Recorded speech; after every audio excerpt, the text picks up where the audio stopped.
The countdown has taken place. Let's play, and we're going to have the first ball of this, the first T20, as Nasum is in left arm and over the wicket, and that is pushed into the covers for a single. England up and underway, one without loss, opening up with Phil Salt at 1 not out, and Jos Buttler, the England skipper, white ball captain, who's got a terrible record when it comes to winning tosses. I think that's 7 in a row that he's lost, but he's doing okay as skipper.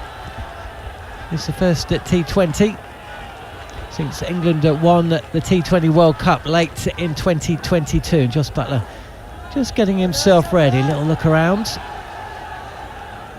Decent crowd in. Well, actually no, let's not falsify. A smallish crowd in, but we've seen that today.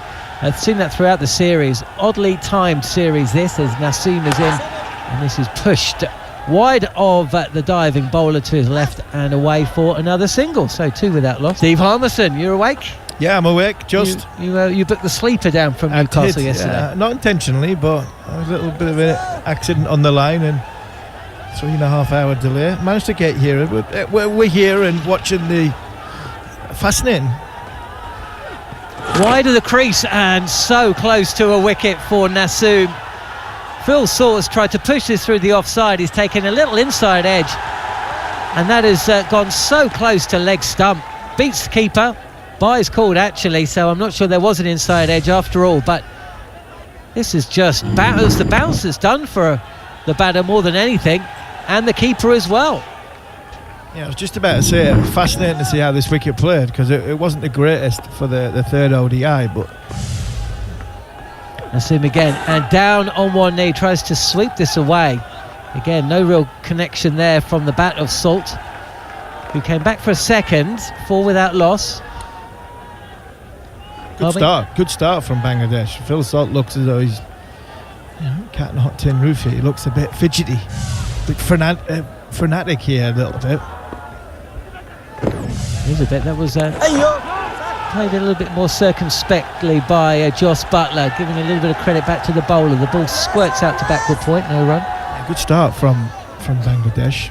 Fielders are in the circle, tight on the one, put pressure on to England batters. Last ball of the first over. And this is a little bit more flight. Jos Buttler doesn't need any more hesitation really. Just pitches. This is pitched up and driven airily back past the bowler. Couple of bounces and over the boundary for 4. So an expensive end to the over, but a decent one for Bangladesh.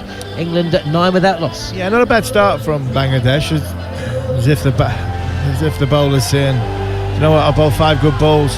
You look as though we've got a little bit of pressure. I'm going to throw one up and see if you can mistime one, and possibly that might have been the case to Phil Salt, but not to Jos Buttler, the England captain.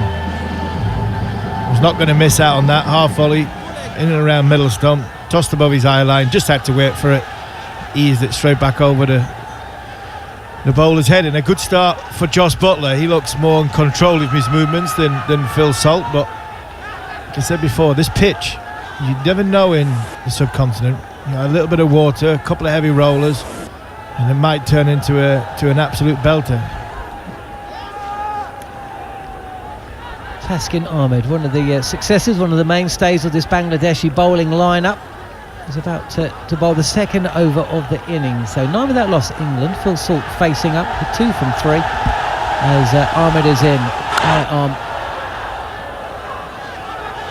over the wicket, and that's a beautifully timed shot through the covers for 4 from Phil Salt, who moves to 6, hits the ball on the up at decent pace from Taskin, but certainly looking a little bit more assured against this delivery than he had to a couple of those balls in the first over. Absolutely, John. That's not a bad ball, to be fair to Taskin. It's not a bad ball, off decent length, running back in towards Phil Salt. And that's just a good shot. It's a really good shot, hitting high on the top of the bounce. Didn't try and hit too hard, didn't lose his shape. Knew where the gap was, got a good piece of the bat. Just went away for 4 nicely. Change of field, man goes out at deep point. Yeah, deep point and deep square leg. Follow that last shot as under a proper cricket shot, as this is pitched up and hits Salt on the pads. There's a shout for leg before wicket from Phil Salt, from Taskin Ahmed, and there's overthrows as well. That deep square leg fielder called into action. So Salt comes back for a second, but I'm not sure they're going to be reviewing this one. The ball clearly going down leg. Yeah, no, I think that's swing. That's good swing. My initial thoughts when I seen that live was this is swung big. Yeah, seems angling in towards leg stump. I think that's what's beat Phil Salt. A little bit of pace has beat Phil Salt, but it's just swung, gone down far too much down leg side. The stumps were never in the equation. So 2 leg byes to the score. England 15 without loss as Salt readies himself stationary in the batting crease and crunches this down into the backward point region where it's fielded. That's one of the aspects of the game that the Bangladesh coach has really highlighted. And a youngish team as well. There's plenty of players in. We've spoken about a couple coming back into the side after long absences, but we do have a couple of 22-year-olds. There's 23-year-old, and as long as with the big hitting and also a little bit of pace, Bangladeshi coach has been asking for a little bit more prowess in the field. We are seeing a review on this leg before wicket call, but as Steve Harmison mentioned, clearly going down the leg side, so nothing doing there.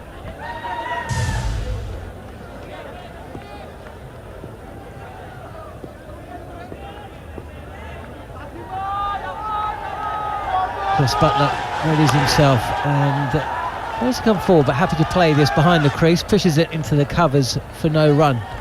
What was the worst run of? He's lost 7 tosses in a row, Joss Butler. Who was an unlucky captain for you? I'm trying to think. Varney wasn't that lucky at the start, I don't think. Was it Strauss? Either Strauss or Cook had a run of quite a bit where they didn't win a toss for quite a while. But at the end of the day, it don't matter. His team's a world T20 champion, so he's been losing tosses and winning trophies. Not wrong with that. Well, that's the thing, isn't it? Just imagine when he starts winning them as well, as Taskin is in. Past the umpire, and Butler again trying to get onto the front foot, pushing this, attempted push into the covers, but really squirts out straightish to mid-on, and Butler comes through for another run. 6 from 5 Butler, Salt 7 from 6, and 17 without loss at England. 1 ball left of the second over. Yeah, it's been a good start from both Bangladesh bowlers, but Taskin, the right arm seamer, who's bringing the ball back into off stump. Perfect areas for Joss Butler. Leaves that gap between bat and pad. Helps him in one-day cricket because he can access the ball, but Taskin's bowling a decent pace and he's bowled a good line, a good length. If he can get the ball to come back in. Last ball of the second over as Salt again just pushes this into the offside, comes through for a single. He'll take the strike for the first ball of the third over. So 18 without loss England. A little bit of pressure on Phil Salt since making 57 on debut in T20s. He's only passed 30 twice in 11 innings. So we'll keep an eye on that one. Butler on the other hand scores in the last 4 T20s, 73 against New Zealand, 28 against Sri Lanka, 18 not out against India, 26 against Pakistan. You were saying, Steve Harmison. Yeah, you talk about the players that England have got there, but it's the players that they haven't got there that shows you the strength and depth that this side have got. No Hills, no Stokes, no Brook, no Livingston from the World T20 final. Just wonder, from a Bangladesh went spin first over, gone right arm seam second over. They're going to go with the left armour for this over, changing up. Still think there's a gap between bat and pad from Salt and Butler that they can really exploit because the ball is swinging. Rahman is in. This is full, and Salt comes forward, punches it to mid-off, and it's no run. We know a lot about Mustafizer, the Fizz. Listening to the commentary throughout the ODI series, he's a player that we got excited about a few years back, battled back from injury, had a stunning IPL, and he's one of Bangladesh's most consistent performers now. Maybe he's lost just a fraction of the pace, but certainly can swing it and has got plenty of tricks. As Salt's down the ground, and he has turned this pitched up delivery almost into a full toss, smashes it past the bowler, and away for 4. Silence around the ground. That's the second boundary for Salt, and England move to 22 without loss. Yeah, good foot movement from Phil Salt. Come early. He's come early to get himself in a position to get set to go, to reassess when the bowler lets go of the ball. And the fizzer's he's seen him coming earlier, and he's just run his fingers around the side of it. A little cutter, but because Salt got there early and got himself in a good position.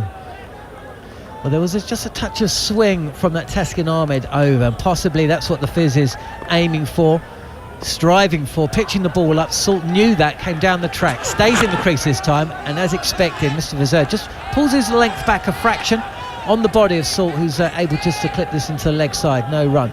22 without loss. But also, John, it looks a hot deer. It looks a hot deer. There's Mustafa Fizzer's bowled 3 balls. Taskin Ahmed bowled an over, and it looked as though they were sweating buckets. You see a picture of Mark Wood in his sleeveless t-shirt. Looks a very, very warm day out in Chittagong. Absolutely. Mr. Vizir in again, and push back to the bowler, who does it extremely well, just to fling a left arm out. Fields from his own bowling, otherwise that would have been another couple for sure. The 2 fielders outside the circle, square of the wicket. Didn't quite time this Salt, but certainly had enough on it to force a chase. So good fielding from Mr. Vizir. 2 balls left of his first over. Bangladesh chopping and changing a little bit at the start of this first of 3 T20s that we're bringing you on TalkSport 2. Myself, John Norman, Steve Harmison alongside me. I can tell you there's been a wicket. Tell you all about that in a second. A wicket in India, that is, as Salt is on the attempted pull down the leg side, though. This will have to be bowled again. Wide called, and the score moves to 23 without loss. That wicket, it's the Australian skipper Steve Smith, who's just been bowled by Ravindra Jadeja. So Australia have lost their 3rd wicket, 151 for 3. Crucially though, Australia's star man for the series really, Usman Khawaja, 67 from 184 deliveries. He's still at the crease. But Australia, who I assume won the toss, as Mr. Vizir is in again, and once again Phil Salt makes room on the charge, but he's beaten past the inside edge, and Mr. Vizir just pulling his length back a fraction, running his fingers over the ball, and that was a nice little bit of movement there. Yeah, good swing. It was good swing. He's seen Phil Salt coming. Don't mind the wide before. There's a plan here. They're trying to tuck England batters up. So if there is a wide down leg side, because it's tight, they're trying to bowl into Salt and Butler's pads, trying to get the ball to swing. If it goes down leg side, so be it. You'd rather not give them room outside off stump. Forward and crunched into the covers. Fielded an extra cover by Afifa Singh. And that is at the end of the over. So we've had 3 overs, we've had 3 different bowlers.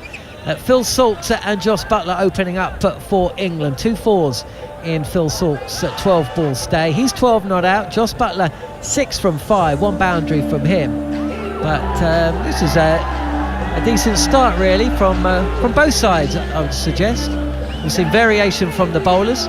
We've seen some decent fielding. And we've seen a couple of good shots as well. Yeah, two good shots. I think we've seen that. I think the pitch seems to be better than what it was for the 3rd ODI. I agree with you. I think you're right in the fact that I think both sides will feel as though it's a decent start to the power play. Bangladesh get a wicket here, they'll feel as though they're well up on the power play. Phil Salt, Joss Buttler get a couple of boundaries away in this over. They'll feel they'll really have a dominant factor in the last 2 overs as well. Taskin Ahmed is to bowl his 2nd over, and he drags his length back a touch, and this is beautifully played through cover point for another 4. We saw a similar looking shot from Phil Salt, possibly not quite the timing that we saw on that occasion, but I'm splitting hairs. This was another proper cricket shot with Phil Salt picking his spot. It's Buttler actually, as Buttler picks his spot up on his toes, opens the face of the bat and just steers this ball between the fielder at cover point and the one stationed at point. Beautiful shot from the England skipper, 27 without loss. A little laugh from Harmy as well. That's a ridiculous shot. I'm sorry. As a bowler, you think, well, he's a tad short, not really wide, but that's just a fantastic cricket shot by Joss Buttler. I don't think I've heard you laugh like that at a shot. Former bowler there, Steve Harmison, maybe As that Taskin is in again, he pitches this up, and Butler is forward. No timing here. Fielded at cover point, edge of the circle, and Butler gets off strike. 28 without loss, England.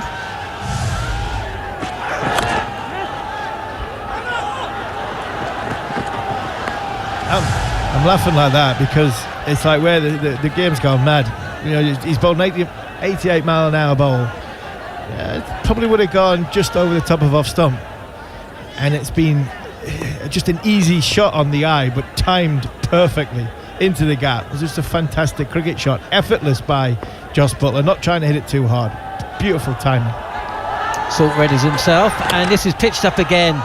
Salt really throwing his hands at this. No timing. Fielder, one of two outside the circle, running in from the deep point boundary will field this, and it's just one run to the score. England now 29 without loss. You're listening to TalkSport 2, either on DAB digital radio, online at talksport.com, via your smart speaker, or possibly by downloading the free TalkSport app. Get in contact with us at cricket_TS, at TalkSport 2. We won't be doing silent shout-outs unless you're listening from New Zealand this time. Because Taskin is in and beaten this time. Butler wanting to come forward. Taskin just dragged his length back a touch, movement away from the right-hander, and Butler close to finding the edge there, just pushing at a ball uncertainly. There was uncertainty for the first time, possibly trying to run the ball down to third. Either way, beaten past the outside edge, no run. Yeah, good ball, a bit more effort.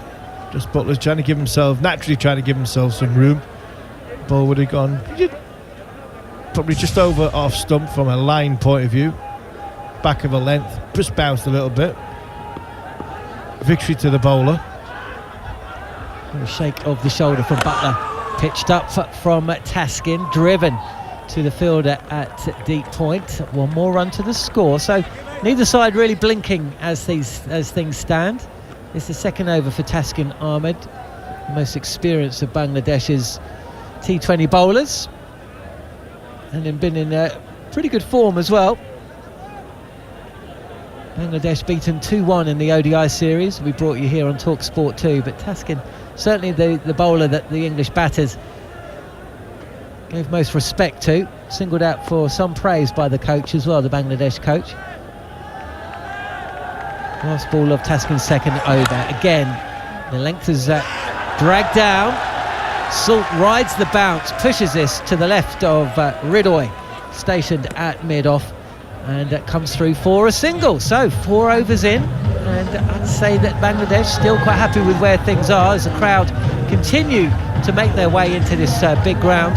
England 31 without loss. Jarrod Kimber. Taskin Ahmed in the World Cup, he played 5 games and he took 8 wickets at an average of 16 at 7.27 and over. Slightly different conditions, of course, Harmy, in the World Cup. In Australia it was unnaturally damp and seamer friendly, but he didn't have figures like that a couple of years ago. He's really improved a lot as a bowler, and we saw it in the one-days as well. Oh, really well in the one-days, and he's bowled well here. He's bowled well here. He's bowled good length. He's bowled with good control. I think he's landed the ball in an area where he's wanted to land it. He bowled good pace, 88, 89 mile an hour. That's what the coach wanted. He wanted to side with a bit of pace or a bit of variety. Phil Salt forward and driven through the gap at extra cover. There's a fielder out at long off, but such is the power of that shot. Even though it was probably just 10-15 metres to his left, the ball has whistled away to the boundary. In truth though, Harmy, it was there to be hit. Yeah, it was there to be hit. It's width, full, it's wide. You're looking at the seam position from Mustafa Fizzer. He's trying to get the ball to swing back. It hasn't swung back. The angle of the seam was from trying to come back, trying to not give Phil Salt or Jos Buttler width, but it just didn't swing back. It went on with the arm, and back to the class of Salt's not going to miss out on that. Left arm over the wicket from Mr. Zer, as Phil Salt, not for the first time against the Fizz, happy to disrupt the bowler's lengths down the track, and just clips this to mid-on for another single. 36 without loss. It's got the feeling of it could be a big over here for England, or possibly for Bangladesh. Yeah, that's what England will be looking for. They're just feeling each other out. There's been a boundary in each of the overs so far, early in the over, and then England have been not reserved after that, but I think give credit to Bangladesh. I think they've bowled quite well.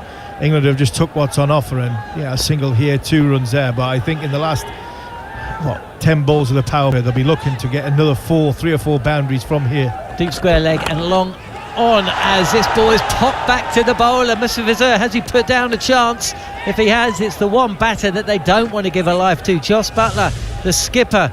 Let's just see a replay of this. Buttler just trying to play this to the leg side. No, the ball just dying in front of Rahman as he got across to his right, but a missed shot, miscontrol there from Buttler. Again, Bangladesh have bowled tightly, nicely, not trying to give England batters any width at all, bowling at sort of middling leg or at the pads, not to get their hands free. This time a fraction of width. Buttler throws his hands at this inside edge, though the ball squirts out for another single. It was there to be hit, but it's not often you see Buttler lose his body position, but he did on that occasion. Yeah, it's a strange one, because I think Jos Buttler he's setting himself up for the straight ball. He's setting himself up for the middling leg ball to hit on the leg side, but because it was wide and he's probably changed his hands, he hasn't quite got himself in the right position and just clothed it a little bit because he was close-faced. He's got the bat close-faced because Bangladesh have bowled really well to him.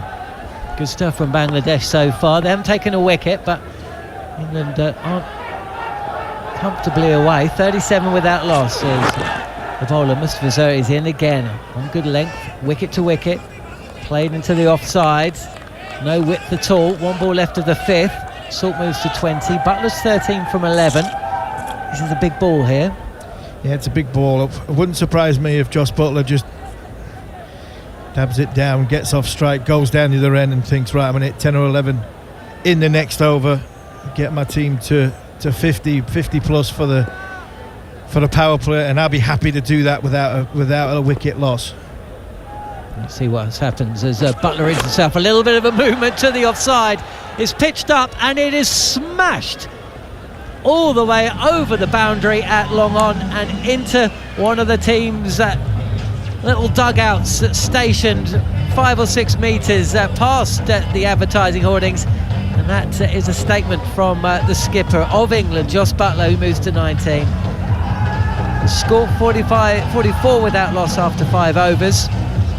And an intriguing T20 continues here on TalkSport 2. And after a little word from Steve Thompson, Andrew McKenna. That was in the slot. It was in the slot. Jos Buttler's gone back into his crease. I think he's thinking, right, if it's in the slot, I'm going to go. If not, I can knock it for 1, go down the other side. But the fizz has gone a little bit fuller, and it's a half volley. It's literally, well, it's not quite half volley, but it is in the slot, just outside off stump. Jos Buttler's given him some room on the leg side, opened his legs up, left leg up. He's hit the ball well down the ground, and a good end to the over.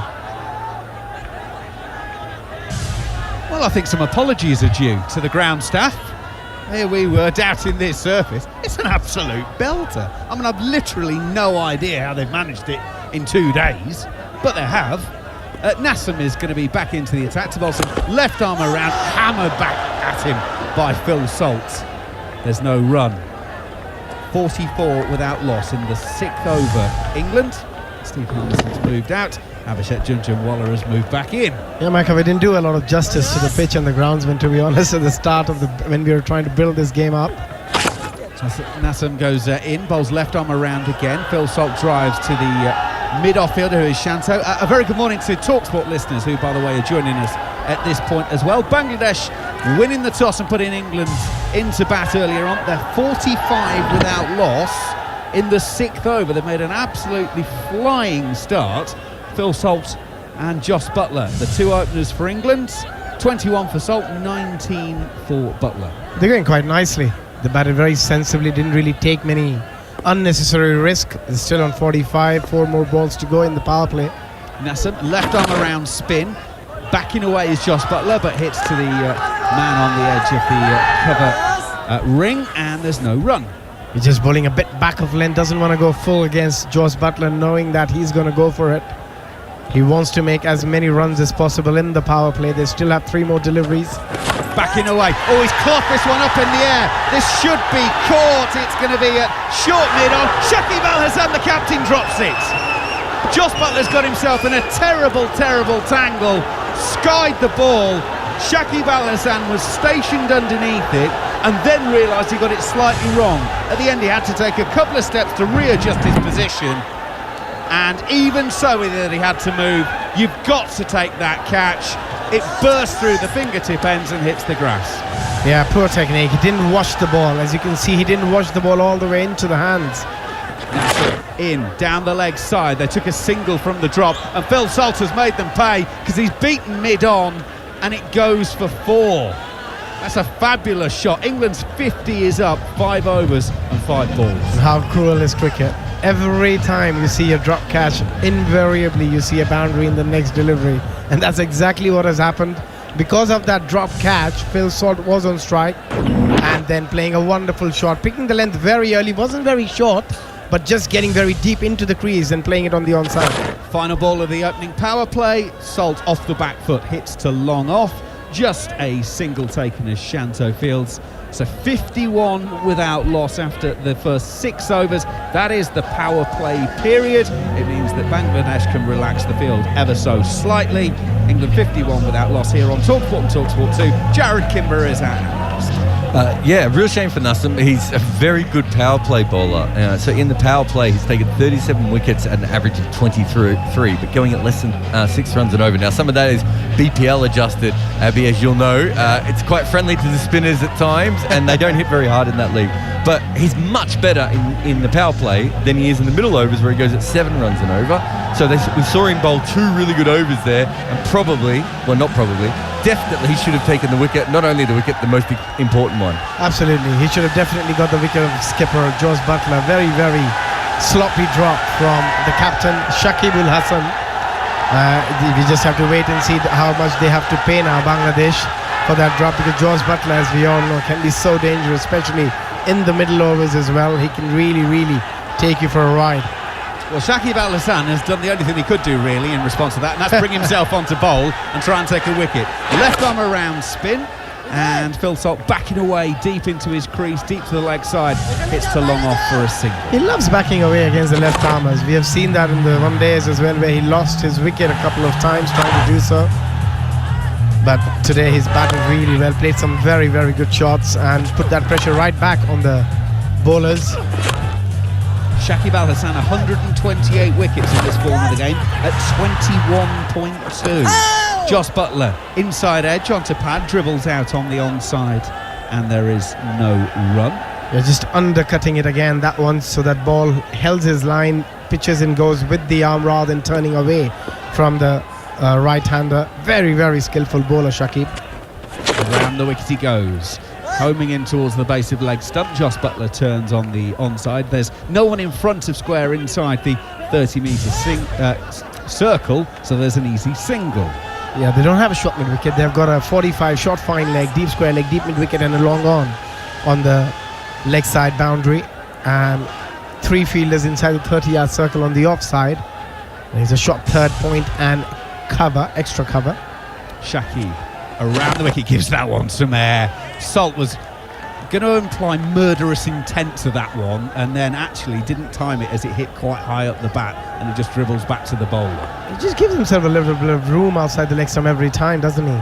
Shakib goes in, Salt comes down the pitch, hits back past the bowler on the offside, and they'll take a comfortable single. 54 without loss. It's the 4th time in the last 5 innings that England have put on a 50-plus stand for the opening wicket. Now, those have been Buttler and Hales up until now, but 81 against New Zealand, 75 against Sri Lanka, 170 not out against India, and 7 against Pakistan were the previous times. Buttler will turn the next one to short fine leg to complete the 7th over. England 55 without loss, Buttler 22 from 17, Phil Salt 28 from 25 here on TalkSport 2. Yeah, Alex Hales have been outstanding since making his comeback for England at the top of the order with Jos Buttler. If they are both batting together, yeah, you've got a serious problem as a bowling unit in any form, especially in the T20, and they batted beautifully, as you mentioned.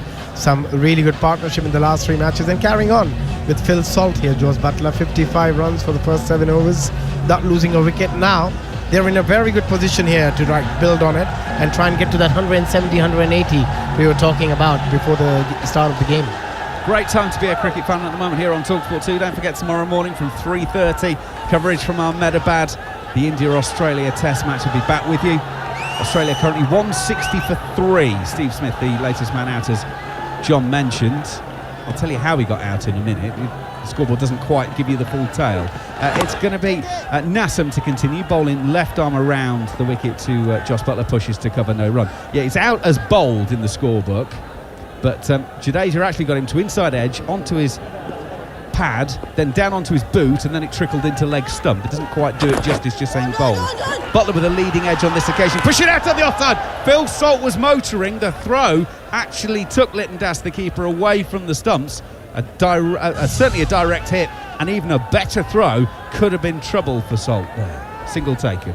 Yeah, the Smith wicket was ridiculous because it was such an innocuous ball, and they were so on top at that stage to come from there. So it was a really... Jadeja was laughing as he ran down the wicket. He couldn't believe that ball got him a wicket. Yeah, Macca and I were discussing that they were looking 150 for 2. Suddenly things can change very quickly with 1 wicket. We'll have to wait and see. Phil Salt hacking at this one through the offside, manages to dribble it to Mustafizur at short third man, and there isn't a run. I'm going to big up Abhishek Junjunwala at this point, because as we say, they were 150 for 2, and he said it only takes 1 wicket here and they could be 250 all out. Literally 2 balls later, Steve Smith was out. This man knows what he's talking about, and it's why he's here on TalkSport 2. Butler comes down the pitch to meet Nassum, the left arm spinner, and drives it to long off along the floor. Shanto does the fielding, single taken, 58 without loss. We just saw a hint of turn. The moment he went a bit slower, gave it a bit more flight, we saw a bit of turn, and hence again the next delivery was similar sort of a delivery, not trying to give too much pace, but pitch looks pretty decent to bat on. Salt is hammering off the back foot. Nassum this occasion down to long on. Afif will do the fielding for just a single. 59 without loss. I say Nassum has done well here. 0 for 17, 0 for 18, sorry, with that single. 1 ball short of 3 overs sent down. So that's 17 balls. So a left-arm spinner bowling to these 2 is only going at a single a ball. That's a heck of an effort. This is the ball he's going to try and take a chance, maybe.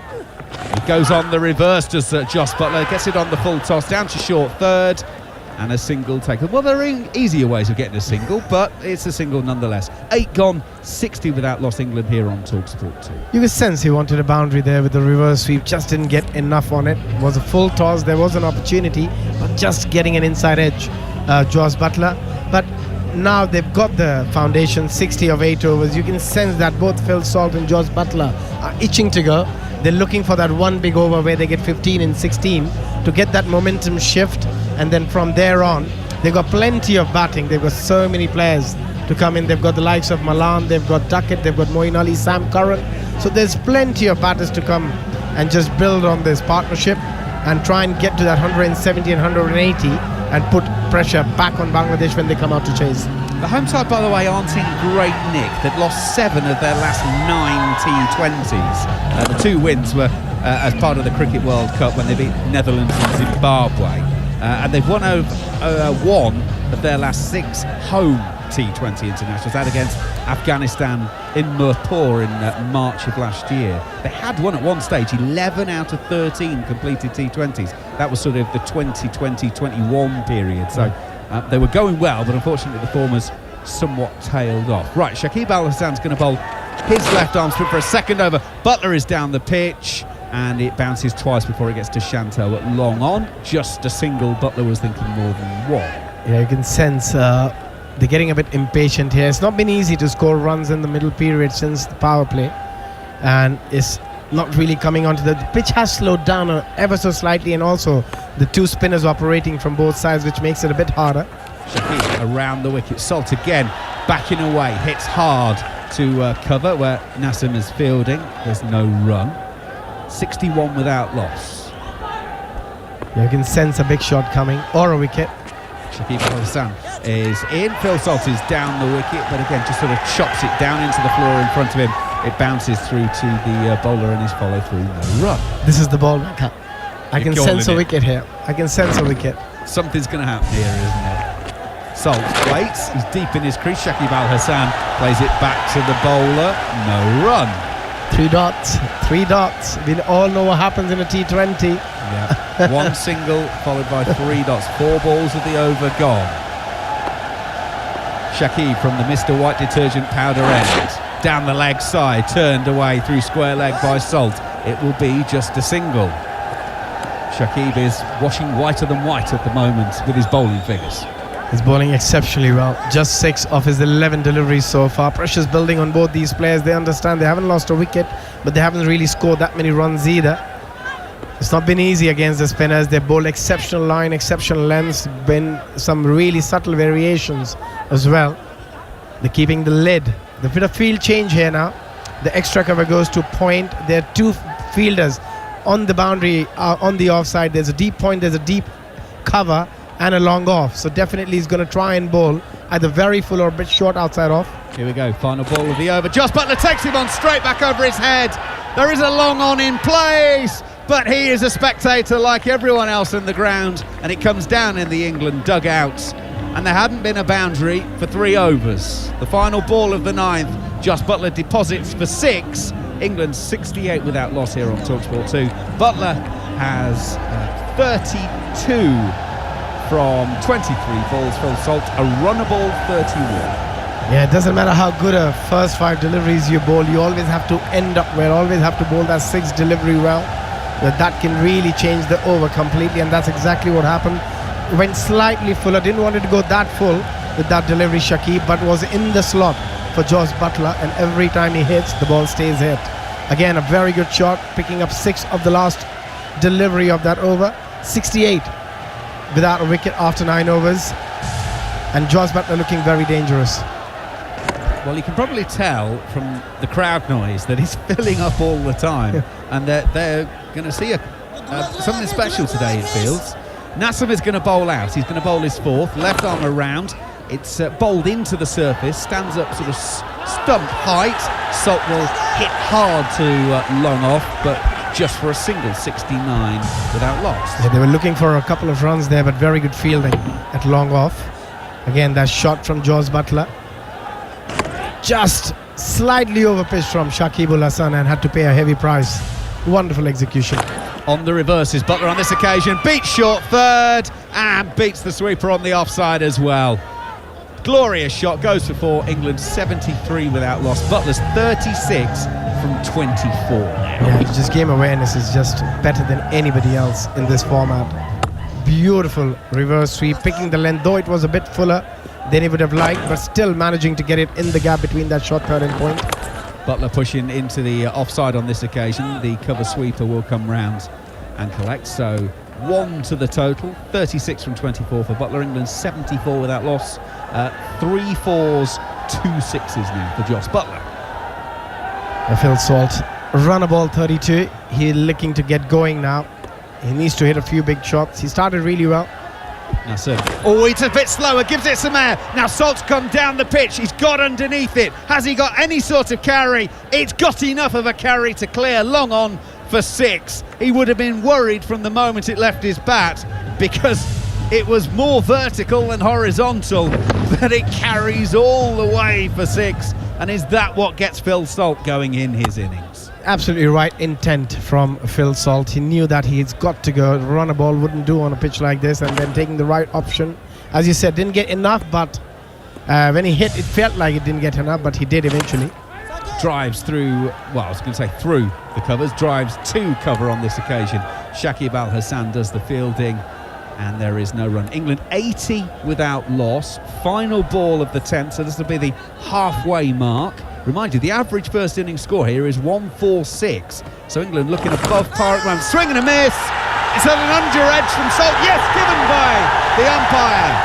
Nassim gets a wicket with the final ball of his spell, unless England can overturn it. They have reviewed it.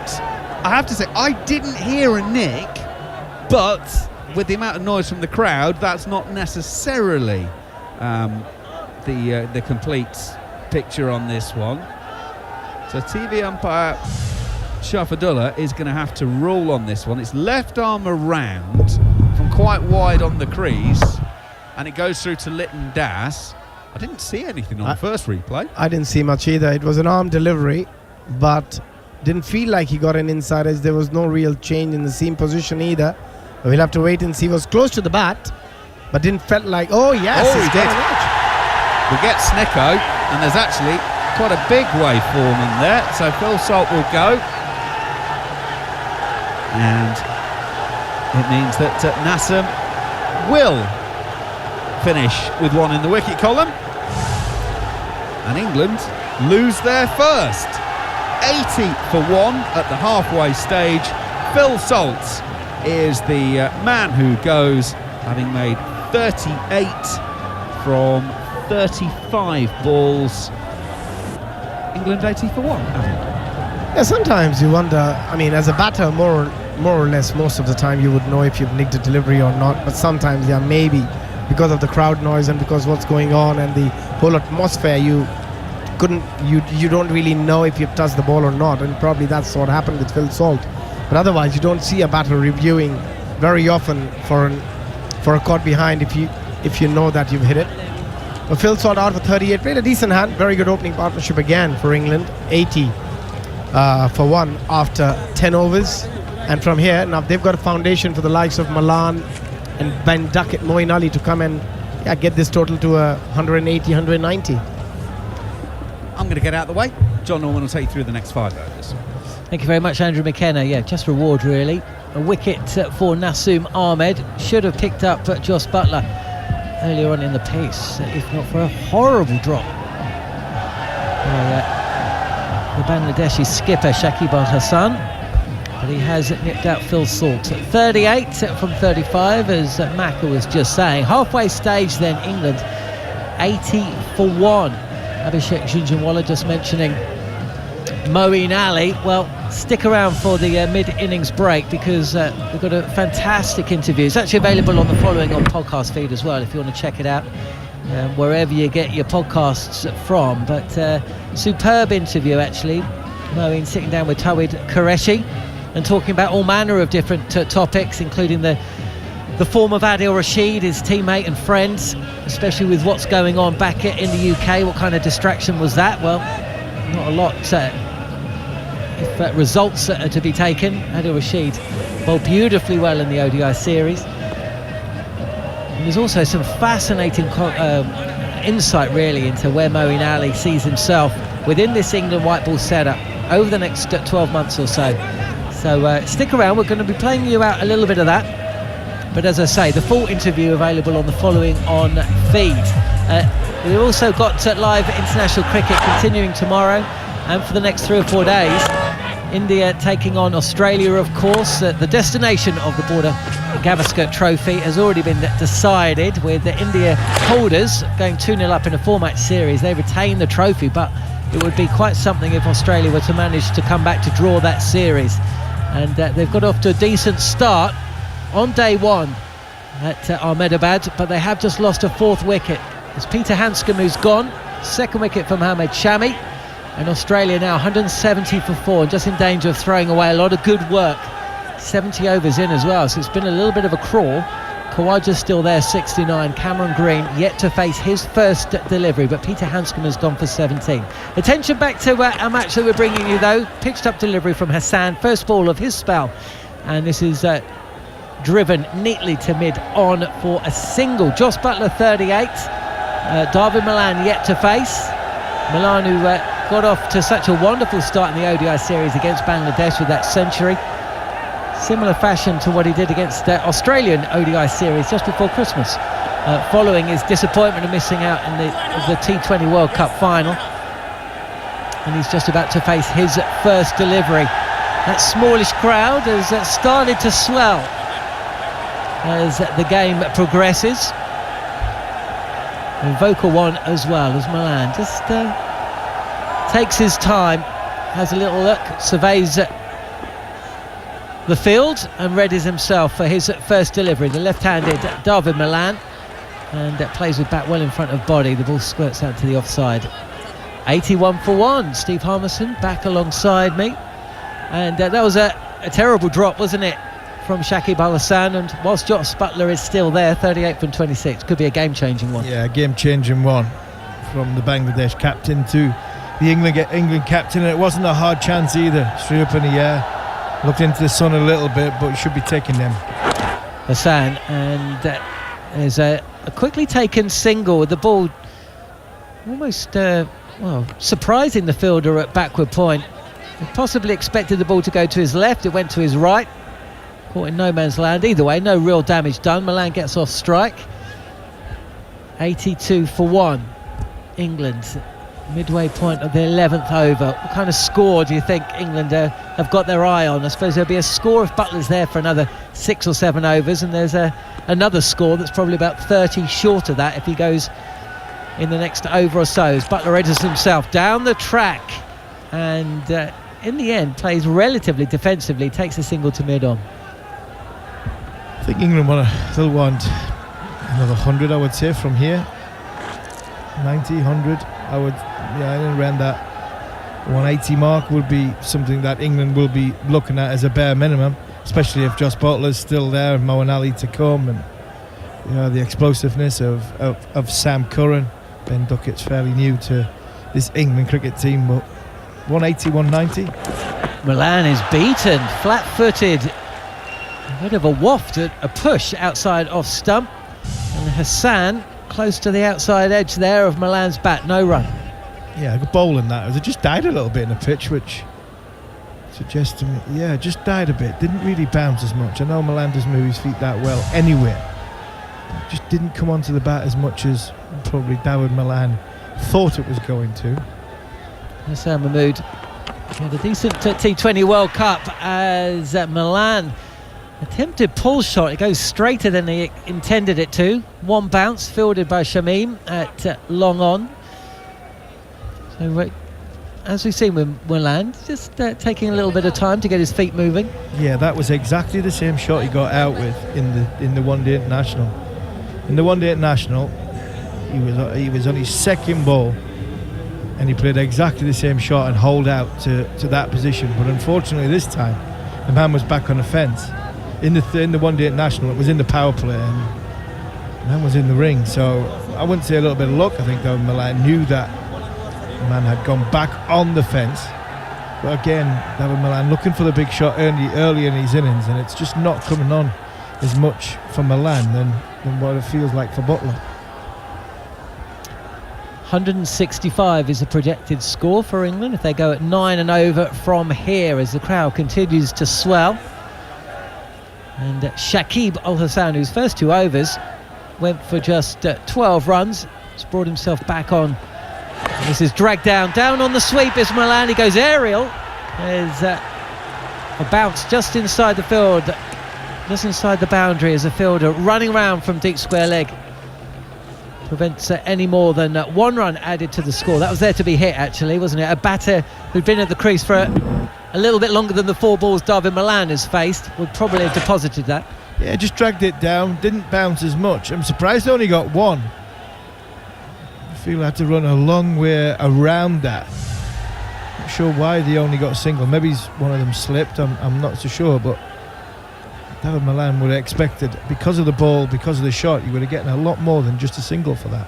3 fielders in front of square on the leg side by the boundary, as this ball is defended from the crease by Butler, pushes it to the edge of the circle and comes through for a single. I'd be disappointed with that single if I was Shakib Al Hassan. I really would. I bowled 2.1 good overs, extra covers in the ring and on the one. It's a short boundary that side. Bowling well. The fielder's got to read the room there. He's got to be a little bit closer and a little bit tighter angled.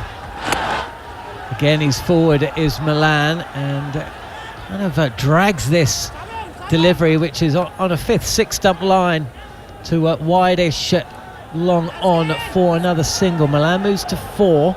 Butler is 40. Just got a little feeling of a holding pattern here.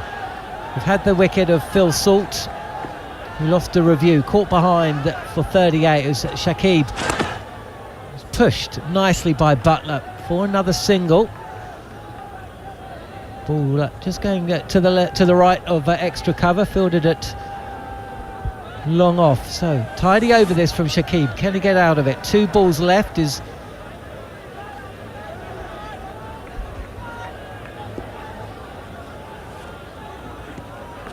In again, and Milan this time goes for the big shot and is caught on the boundary. Shanto taking the ball over his shoulder just inside the field.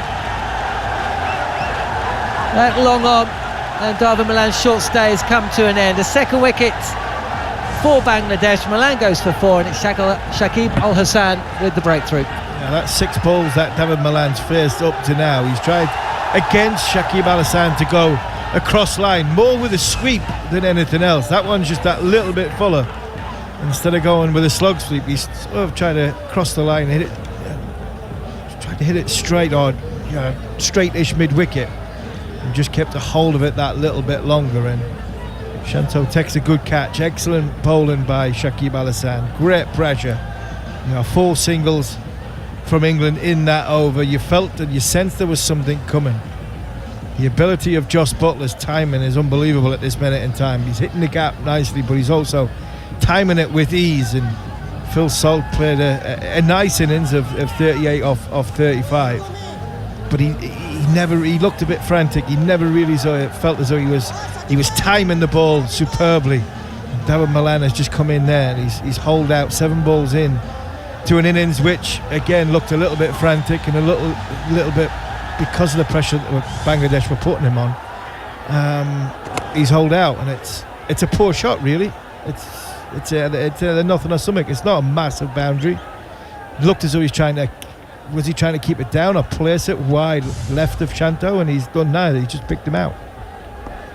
Ben Duckett will face his first delivery of the Bangladesh toys forward, and clips this ball straight down the track, well to the right of mid-wicket, and he gets off the mark first ball. Ben Duckett, who made his debut for England against Bangladesh 7 years ago. The last time that England toured, 2016, an ODI series, a couple of test matches as well. Duckett hit a couple of 50s in that ODI series that we broadcast to you on TalkSport 2, much as we are today. Barely a week since he was 3rd man out in the second test against New Zealand, caught at 3rd slip, 2nd slip. Oh no, he's caught behind actually. Caught behind from Matt Henry. Matt Henry got him a decent ball. It wasn't the greatest of shot, but it was a good ball in a good area, which he just sort of wafted at behind. A nice 5 days in Dubai with his better half. He flew from Wellington to Auckland with me and Sam. Hassan is in, start of his second over, and Duckett pushes this square of the wicket on the offside for a single. Yeah, slightly different conditions from the one that we were experiencing in New Zealand. What a test match that was, though, eh? Unbelievable test match. It's still to this day, I still can't believe the ending of it and how it came about and the way it evolved. That day was coming. This is a full delivery on the pads of Buttler, who tries to clip this ball but misses. But the reason he misses is because it was going way down the leg side. Comes through for a leg bye. England's score moves to 90 for 2. I'm not sure of that, John. He must have hit that. He's got to have hit that. If he hasn't hit that, it's stone dead for me. He must have hit it, surely. Did he give leg byes? Let's have a look. When I seen that first up, I thought that's out. You have only had about an hour and a half sleep, so cut away, all wrists from Duckett. Good diving stop at backward point. Shamim it is. We've seen that shot from Duckett. He loves to open up the offside, and it's all wrists, isn't it? He's so strong on the cut. It can be his weakness as well. I think it's his weakness in the longer format of the game, but not in the shorter format of the game. It makes him the player he is. It was an inside edge on Buttler, moves on to 42. Yeah, he's, as much as they are sort of matchstick open at this minute in time, I did see the little inside edge because I thought that was stone dead, to be honest.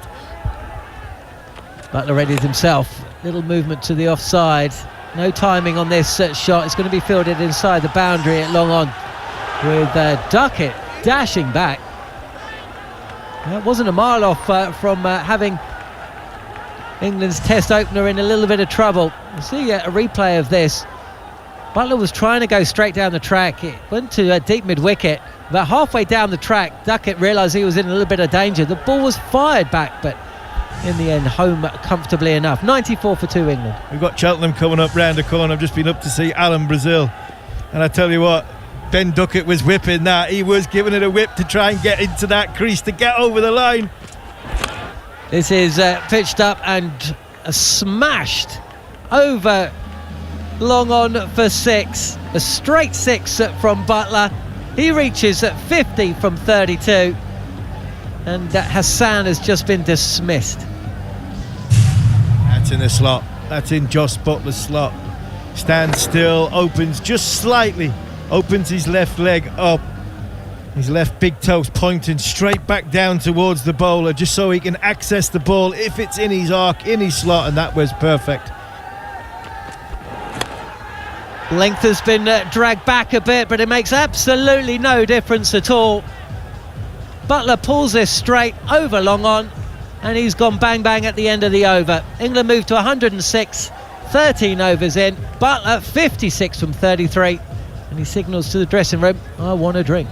Yes, I want a drink, possibly change of gloves, because bat just twisted in his hand there a little bit. That was a little bit more agricultural. Same shape, same setup, just opened that sort of left leg up, not too much, so he doesn't lose his shape, and his right shoulder, when he tried to hit the ball too hard, comes in and completely loses all shape of the shot from a technical point of view. But that was just a little bit shorter, so because it was a little bit shorter, he could drag it a little bit more towards mid-wicket, and there wasn't a fielder where that was, but even if there was, he needed to be a good 10-15 rows back. Powerful 2 hits by Jos Buttler at the end of the over, and pressure now back on Shakib Al Hasan, not just because he's bowling, but because he dropped the England captain on 19. Hassan Mahmood, who's bowling there, is another one of these newer seamers who bowls in the middle overs a lot. So like Liam Plunkett, but 1/10 the size. But a lot of slow balls, a lot of cross seamers and everything else. Maybe more like Hassan Ali, perhaps, from Pakistan. Duckett down on one knee, sweeps. Good connection from Duckett. Shakib about to bowl himself out. Jared? Or was that it? No, I was just going to say, so that's a new thing that we haven't really seen in limited overs cricket. And really, I did a podcast with Liam about it recently, and even he didn't really realise he was starting a new thing with seam bowlers, but we're seeing a lot of them start that way now. Shakib again, this is drifting down the leg side. Butler wants 2 here, clips the ball past the fielder inside the circle, and there's a little bit of a fumble as well, so Butler comes through comfortably enough for 2. Yeah, Jos Buttler just timing the ball beautifully in this innings. The 2 bats who have sort of been there for any length of time from England, not quite had the sort of timing of what Jos Buttler has. And it's Butler at the crease. This time stays at where he is, and it's been inflated a little bit, comfortably enough dealt with, but no run. He stays on 58. England past the 100 mark. 109 for 2 here, as Shakib continues to vary things up, this time drifting onto the pad of Butler, clips the ball towards that deep mid-wicket, and you can see the conditions etched on Butler's face. It's seriously hot and humid out there. It is warm. It is very, very warm out there. Not sweating as much. It just looks as though he's stripped to the waist and yet naked with that red top on. His face is exactly the same colour. Left-handed Duckett again down on the sweep. He's going to beat the fielder as well. He's back with a square at deep square leg and races away for 4. This is really interesting from the England batters. They've both got 2 distinct ways at going about Shakib Al Hasan. Yeah, Duckett's going down the same route as what Milan is. He's going for the cross-bat option. He's going to play with a spin, and he's going to try and hit Shakib Al Hasan on the leg side, but he's gone low sweep. Sweeps again, does Duckett. This time picks out the fielder, backward of square by the boundary, about 5 or 6 metres in, and that's the end of Shakib's 4. And a good 4 as well. He's picked up a wicket, gone for just 26, but England still in a dominant position. 14 overs in. Duckett new to the crease, 9 not out, but it's all eyes on Jos Buttler. It has. It's been an excellent innings by the England captain so far. Bit of fortune but he's timed the ball beautifully. He's looked as though he's be aggressive with the ball that's full. And Ben Duckett's carried on from a test match where he left off in Pakistan and in times in New Zealand when the spin's on. He's looking to hit the sweep shot. He hits the low sweep very, very well. And do you know what, John? Out of all the cricketers, I know that a lot of other people have benefited, but I actually think the most beneficial from this new regime, from Rob Key taking over to Brendan McCullum at the top to Ben Stokes that's going, I think it's been Ben Duckett. I really have. They identified him as a player, seen him that this is somebody that we want to hang our hat on. Right arm over the wicket, and Duckett has deftly lofted the ball up and over the keeper for 4. What an incredible shot from Duckett, premeditated. It was pitched up, outside off, and he just skips to the offside and just scoops this ball up and over his shoulder and the keeper for a boundary. What a beautiful shot this is. He's gone early, yes. All his eggs are in one basket. Taskett knows what's happening here. He's gone for the fuller ball. Bat change quickly in Ben Duckett's hands. And he's managed just to guide it over the top of the wicketkeeper for one bounce forward. It's nearly hit the stumps. That's how close it's gone to the stumps and how far it's gone behind the keeper. Well, they say keep your eye on the ball, and that was a perfect example of it, as Taskin this time is driven wristily by Duckett straight and for a single. Superb camera work there. You really saw Ben Duckett. He watched the ball all the way from the bowler's hand all the way onto the bat, even with all that movement. Shows you what sort of form he's in and confidence he's in. I thought he batted brilliantly in Pakistan. I thought he batted well in New Zealand. And like I said before, the management team have identified Duckett, stuck with him, and I think he's repaired them. I really do. The positive mentality he's got, I think he has repaired the faith of the selection panel. Butler facing up, 59 from 36. As Taskin is in, this is a full toss and has been drilled over extra cover, away for 4, but just for a second. The fielder despairingly diving. Bangladesh thought they might have a half chance to remove the England skipper. Not to be. 4 more to the score. England 124 for 2. Even when he cloths it flies for 4. He's just twisted the bat in his hand. Just Butler looking to open up. He has this movement where he tries to open his left side up to try and hit the ball straight, and then if it's obviously leg towards middle and leg, he can hit it through mid-wicket. That time he hit it over extra cover. Because he was going for over extra cover, he tries to just open his hands, open the blade of the bat in his hands, and I think just as he did that, just clothed it, didn't quite get it perfectly timed at the middle of the bat one of the first times, but because the touch is in and the brute force he's got, he managed to get it over the top of cover's head. He did just change his gloves a couple of overs ago. It'd be interesting to see if he does it again soon. Possibly that has something to do with it. This is pitched up by Taskin. Again, no timing. As Butler goes for the big shot, but the ball squeezed out to deep mid-wicket. A little bit of respite for Taskin Ahmed. Yeah, a little bit, but I think Taskin Ahmed's bowled really well here. I thought he bowled well. That last ball there deceived Josh Butler. Just it was a knuckleball ball, just didn't quite get to him, but it was with a seam being perfectly upright.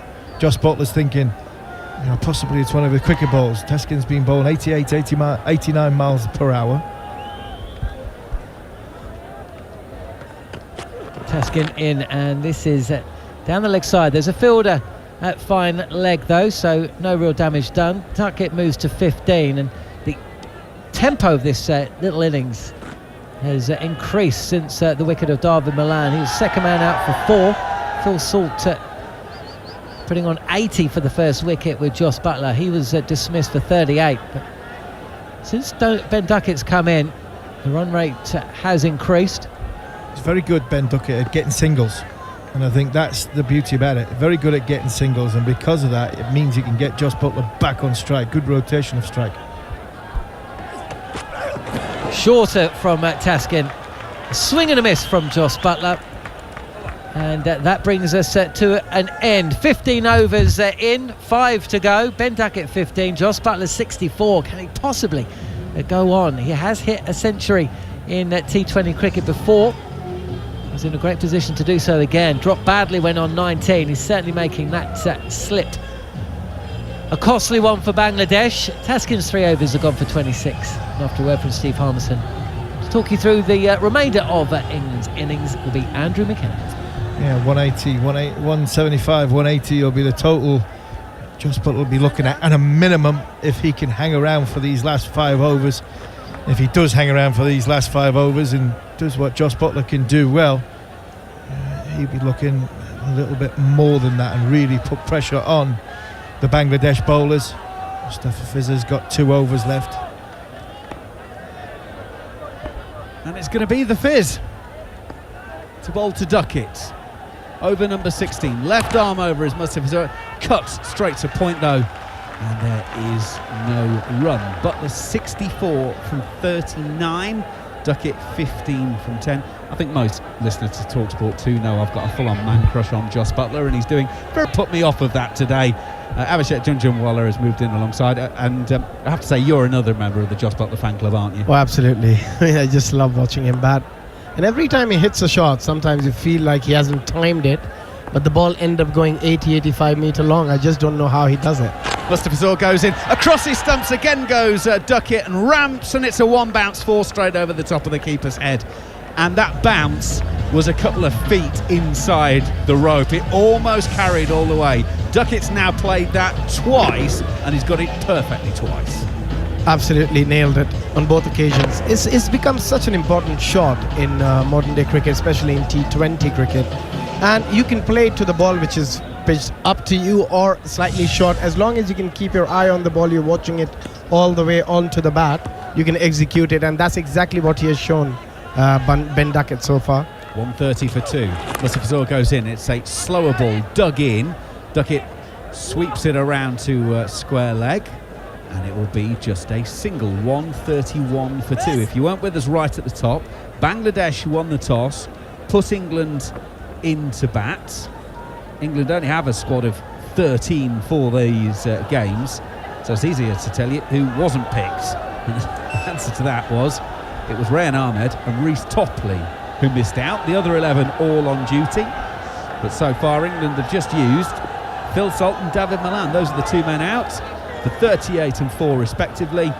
Buttler and Duckett still at the crease, so Sam Curran and Moeen Ali still to come if needed. Mustafa Fizzer goes in. He's looking to the toes of Buttler, but he takes it on the full toss, hits it through deep square leg and comes back for a second. The fielders are all a bit frustrated, bowler and keeper, that's gone for 2, but let me tell you, Jos Buttler is a seriously fit individual. That was 2 from the moment it left his bat. Yeah, excellent running between these two, very good understanding, and as you said, he's so fit, he's so quick in between the wicket that if there's slight possibility of taking or nicking a single or 2, he would do that. And he wants to be on strike, and why not? He's striking at nearly 100, over 150, 66 of 40 deliveries. Gets a short ball, slower one. He actually rolls his wrist on this, pulls 2 deep backward square, and will take just a single to go to 67. England 134 for 2. There's such good position here, England. Ben Duckett has batted beautifully. We often talk about Jos Buttler and how amazing he is in T20 cricket, 67 of 41. But Ben Duckett, after losing Milan, has come in and quietly done his job.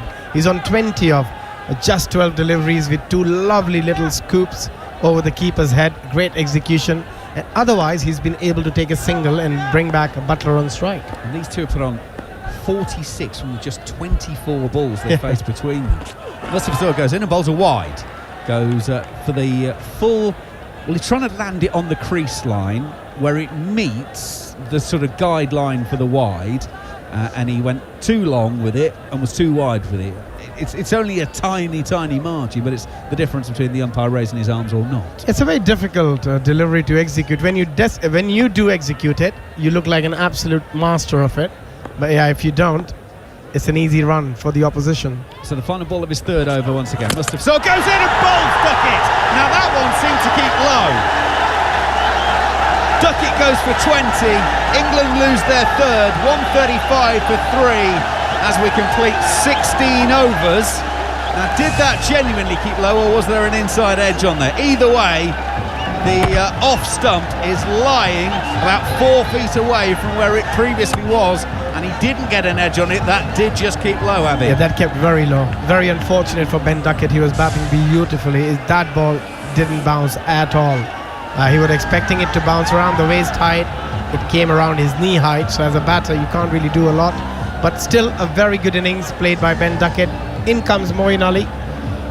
He's an absolute champion player in this format as well. Plays across the world in all those franchise leagues, and again an opportunity for him here. They've still got 4 overs remaining, 24 deliveries, and you've got Josh Butler on the other end. All you need to do at the moment is get a single and bring Butler on strike. Absolutely. So 1 for 27 for Mustapha from the 3 overs that he's sent down. Moeen Ali comes to the crease. Still Sam Curran to come. Chris Wokes as well. Chris Jordan can give it a wallop as well, actually. And Adil Rashid, as we keep saying, is no mug with the willow. He'll be hoping that he doesn't have to strap them on, though, today. So England well set up. Of course, that was the last ball of the over, so it is going to be the skipper who's on strike. And it looks like Hassan Mahmood is going to come back and bowl. Right arm seamer, 2 overs, 0 for 21 so far, and Josh Butler smeared the first one. That's a long one in his court. Shanto takes the catch. 2 wickets in 2 balls, both set batsmen gone, and Butler goes for 67. And from nowhere, England are 135 for 4 as Butler doesn't quite get that one out the screws and is caught on the boundary. Yeah, that's a huge wicket for Bangladesh. That was in the slot, just the bat turning in Josh Butler's hand. He knew exactly what's going to happen as at the moment he hit the delivery straight to fielder. Shanto did a very good job, didn't let it slip out of his hand like Shakib did when Butler was just on 19. The skipper out for 67 of just 42 deliveries. England 135 for 4 after 16.1, and this is the moment for Bangladesh to come back into this game with 2 new batters in the crease. Sam Curran walks in alongside Moeen Ali, and now is an opportunity for Bangladesh to really make a point here. Well, Sam Curran did bat at number 5 in the final one-day international of the series on this very pitch the other day. Made 23 from 49. So England will be hoping to get a bit more of that kind of form today. He bats below Moeen Ali today. It was Moeen who batted at 7 in that one-day international with Curran at 5. But here we go then. 2 new men at the crease. Haven't faced the ball between them. Well, I'm sure that's going to have a big effect on the potential innings score. As we keep mentioning, average first innings 146 on this ground. So England 11 away from that with 23 balls of the innings to go. But 2 new men at the crease. No slip for Sam Curran. There's a point extra cover mid-off inside the circle on the offside. Curran is going to drive straight to mid-off, and there is no run. He thought about taking a single but doesn't take on the arm. No run. You just feel like this could be 20 less than what could have been if Josh Butler stayed. They could have gone to that 180, 185 if Butler was there, but now they might end up on 160, 165, which can be quite chaseable if Bangladesh gets going and have a good start. But still, with both these players, you never know. Hassan Mahmood is on the way. That's a really good delivery. Full and into the base of off-stump. Hit back down the pitch by Sam Curran. Bowler thrusts his hand out to try and stop it. Doesn't stop it. Deflects it onto the stumps. Oh, no. Which is why the crowd all cheered. And the umpire has said, well, we need to just check where Moeen Ali was standing. I'll tell you where he was standing. If he's not got both feet in the crease, I'm astonished. Yeah, I think he was fair. He was very easily inside the crease. I mean, umpire just have to do it to make sure that there is no possibility of a run out. But the bowler did touch the ball. Yes, Hassan did get a fingertip onto the delivery, onto the ball, but I think Moeen Ali had nothing to worry about. Well, we're going to go through the process. So we're now seeing behind. And, well, do you know what? Moeen Ali was out the crease. Yeah, we know he touched it. That was never in doubt that he touched it. So now we need to find out whether he actually got his bat back, Moeen Ali, or not. he was actually further down than I previously gave credit for. Now we see it from side on, and Moeen Ali's bat is definitely down. Well in time, not a problem, move on. Jared Kimber. We had 2 of these the other day, and there was another match where they did this, where we saw a million replays to see whether the bowler touched it or not, and every single time the batter's been in, can we not have another camera where, you get the main umpire to look at this, maybe the 4th official goes, hey mate, don't worry about it, because his bat was in. Yeah, start with the important bit. It doesn't matter. It was the one that off Rashid's spikes, wasn't it? Did it touch the spikes or not? Hassan is into Sam Curran, pushing into the offside. No run. Yeah, so actually, let's work out whether it's relevant whether he touched it or it came off the spikes, because is he in his ground or not? If they're safe, then it's irrelevant. Yeah, there was another match I saw again. They just went over and over again trying to work out if the bowler had touched it, and I was like, I can see the batter's in. I mean, there has to be technology where the third umpire can straight away see what's going on and make a decision and tell the umpire before he goes up to the third umpire saying, you don't need to come up to me, he's safe. Curran gets another one. This is a cracking over from Hassan. He's landed just about every Yorker that he's tried to bowl so far. He sent 5 balls down. The first was the wicket of Butler, and then 4 absolute beauties to Sam Curran, which he's not been able to score on. It could be a wicket maiden here. 17th over of the innings in a T20 match. He's bowled an outstanding over. They got a bit lucky with Butler because that ball was in the slot, but since then he's nailed every delivery. The handbraker's gone on. The run rate for the innings now down to 8. In he goes. It's a slower ball, and Curran guides this out to the cover sweeper. So there will be a single from the over, but only a single. That is a brilliant over from Bangladesh here on TalkSport to England after 17, 136 for 4, and Hassan now has 1 for 22 from 3 overs. I mean, look at the bowling option. They've got an over from Taskin Ahmed. He's bowled exceptionally well, and they've got an over from Mustafizur Rahman, and the over from Hassan. So the 3 overs left are going to be bowled by these 3 bowlers. What order you would think that Mustafizur should bowl this one, and then Hassan, and then Taskin might be finishing the spell, might be bowling the 20th over. We'll have to wait and see, but that's probably the way they would want to go. Salt 38, Butler 67, Milan 4, Duckett 20, the men to go. And Moeen Ali won't get to face yet. He's still not faced the ball because he was at the non-strikers end while that happened, and Sam Curran took a single off the last ball of the over. So Moeen Ali is watching. It is going to be Mustafizur. Short third and short fine leg inside the circle. He starts down the leg side, that will be a wide. Littendas does well to get across and stop that one, because that could have easily been 5 wides. Yeah, not a great start. He wanted to bowl it into the body of Sam Curran. Doesn't really want to give him any room outside the Ostrom where he can free his arm or go aerial. But just not getting the execution right on that occasion, Mustafizur. But he's bowled pretty well. He's got a wicket as well. So he would want to not give too many in this over. It's a stupid thing to say, but how much better is cricket on a good pitch with a crowd in? Sam Curran gets a single as he just drops this one into the offside and sets up to the non-strikers, then brings Moeen Ali on strike for the first time. 138 for 4. Crowd's been steadily building. Much better pitch than we saw for the one-day international. And guess what? We've seen a better game of cricket for it. Well, absolutely. It's been a wonderful game so far. Some terrific batting from Josh Butler. Phil Salt played a decent hand of 38 of 35 deliveries. Ben Duckett looked pretty good for his short period. Got 20 of 13. So now it's up to Sam Curran and Moeen Ali. Moeen Ali will just be facing his first delivery. He's been out there. Seems like he's been out there for a long time, but hasn't really faced a single ball so far. He does hit a long ball though when he gets going. So the 4 inside the circle again. Short third, short fine leg, extra cover mid-wicket. He backs away a little bit to give himself some room. Times this one out to the cover sweeper. And it will be fielded there. Single taken.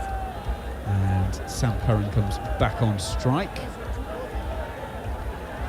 Roni Talakdar, the man doing the fielding. If you weren't with us earlier on, his first game since July of 2015, his second T20 international. He played 1 game against South Africa in July of 2015 and then didn't get picked again. He's now back in the Bangladesh squad. He'll be opening the innings soon enough.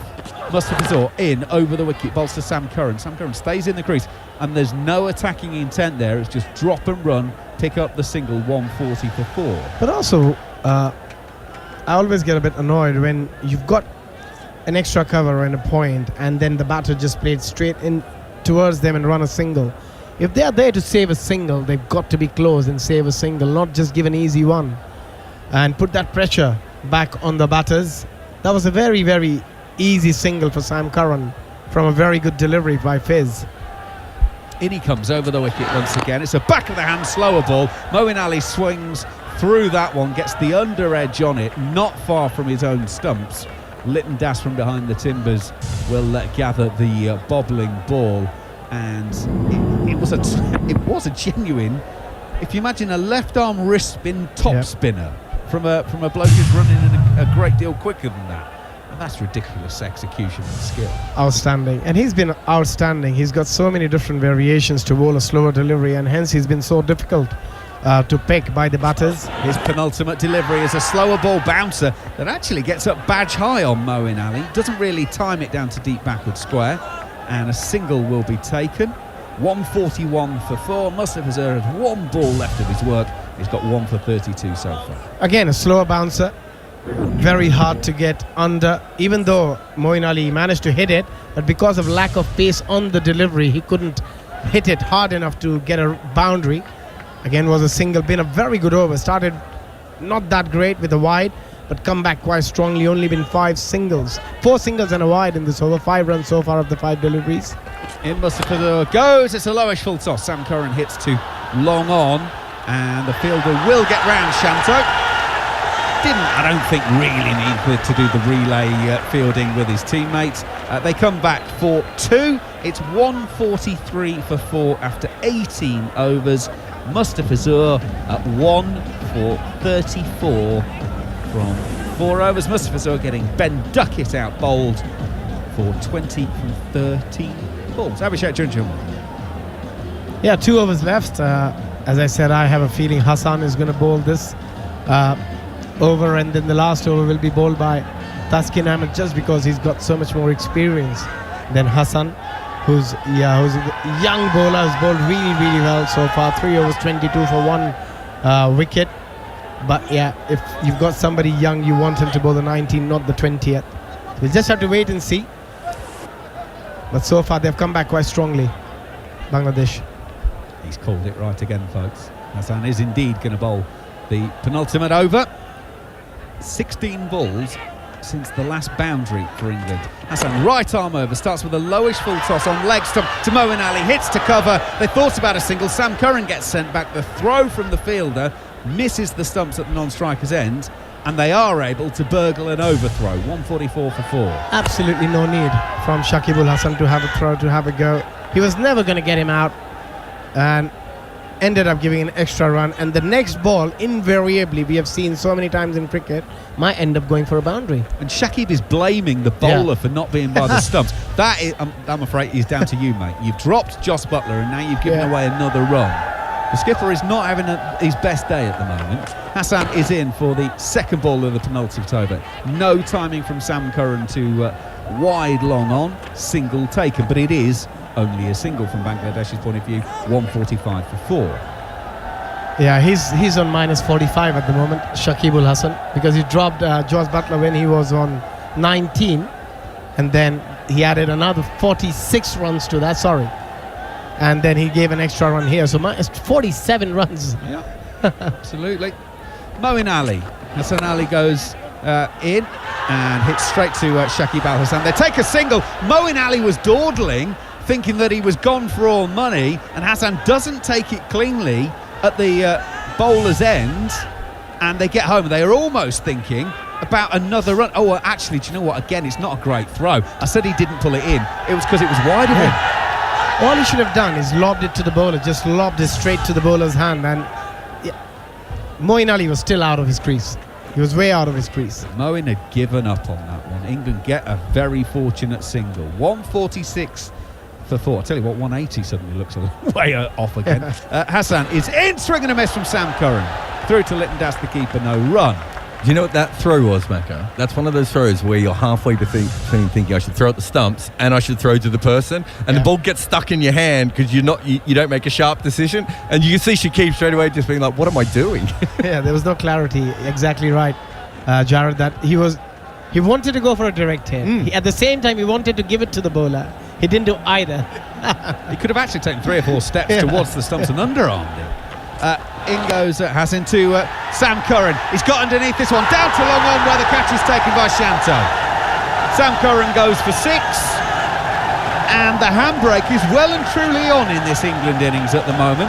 They're 146 for 5 now, and just looking back, 88 for 2, then 135 for 3, 135 for 4, 146 for 5. The back end of this, Bangladesh have been absolutely bang on it.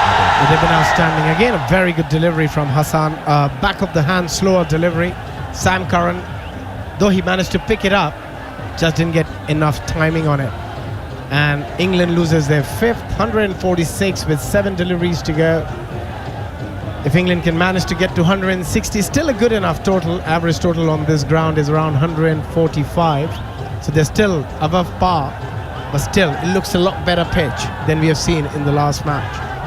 Hassan now has 2 for 25 with 1 ball left of his spell. Chris Woakes is the man coming out, the wizard. And England will need a bit of magic just to get them where they feel they should be. They feel that they should certainly be 170. 7 balls of the innings left, they're 146 for 5. What did Guy call him the other day? The Virat Kohli of Birmingham? He did indeed. He did indeed. Well, time for some Virat-esque late-order T20 batting. He's more than handy with the bat, and his strike rate 146, which is good enough for any batter in world cricket, if you ask me, and with a very healthy average. 37 as his highest score, but he can strike the ball. Chris Woakes. Well, he's got a freebie this ball. It's the final ball of the over. He's on strike. Oh, jeez, that's another great delivery from Hassan. Again, right Yorker length. Almost saying, well, go on then, Sunshine. You try and hit that for a boundary. You can't. He squeezed it down to long on. So it means Woakes gets a single. He'll also be on strike for the first ball of the final over. England 147 for 5 after 19 here on TalkSport 2. Yeah, his execution with those Yorkers have been outstanding in the last couple of overs he has bowled. In the previous over, he only gave 1 run, and in this over, he's come back very strongly as well. So he's bowled 2 outstanding overs, and now it's all up to Taskin Ahmed to finish things off well for his side here. 147 for 5 after 19 here, England. Bangladesh, if they can keep them around 155, they'll be more than happy. Absolutely, the bowling figures look cracking. Hassan 2 for 26. Shakib Al Hasan 1 for 26, Mustaqsal 1 for 34, Nassim 1 for 31. They've all now bowled out. And Taskin 0 for 26 from 3. He's been the workhorse for Bangladesh in the one-day internationals. He almost bowled himself to a standstill in the second game, so much so that they gave him a rest in the third one, so he'll be fresh for this. The right-hander Woakes is going to be on strike. He's got a single. Moeen Ali 4 from 5. It's now almost up to 4 overs since England last hit a boundary. Here goes Taskin, and bowls Chris Woakes with a slower ball. Woakes hitting across to the leg side, swung through it too early. Taskin started with 1 at 63 miles an hour. Woakes was too soon. England 147 for 6. That is brilliant, absolutely brilliant. He's been operating at around that 140, 145 kilometers an hour. From there to bring it down to 100 kilometers an hour with the slower delivery, outstanding. So that was the back of the hand slow ball, but if you look at his fingers, he had it so it looked like he was going to bowl seam up, and quite often what happens is bowlers then sort of change it to more of a leg spin grip. He actually just held it like a seam ball and bowled it out the back like a leg spinner. That's not easy to do. The only bowler I remember who did that really, really well consistently was Clint Mackay, who played a little bit in county cricket and a few other leagues. Because usually you have to change your grip, which is generally when they get a sighter of it. It's still hard to hit because it has so much overspin. But that was very clever. God, he's been good in this white ball series against England. Taskin. Chris Jordan is the man coming out. 5 balls left of the England innings. Put into bat by Bangladesh. Shakib Al Hasan said, we want to chase because we're not really sure what a good score is. Well, at one point it was looking about 180. Now all of a sudden 160 looks a cracking effort from where England are now. Here we go then. Taskin is going to go in. Short ball, swing and a miss by Jordan. Swinging to the leg side, through to keeper Lytton Das. No run. Again, going up to that 86 miles an hour, straight after the 60 mile an hour delivery, back of the hand, slow delivery, and execution was top notch. Hitting the leg stump, and Chris Wokes played that ball way too early. I can tell you that. He didn't pick that at all.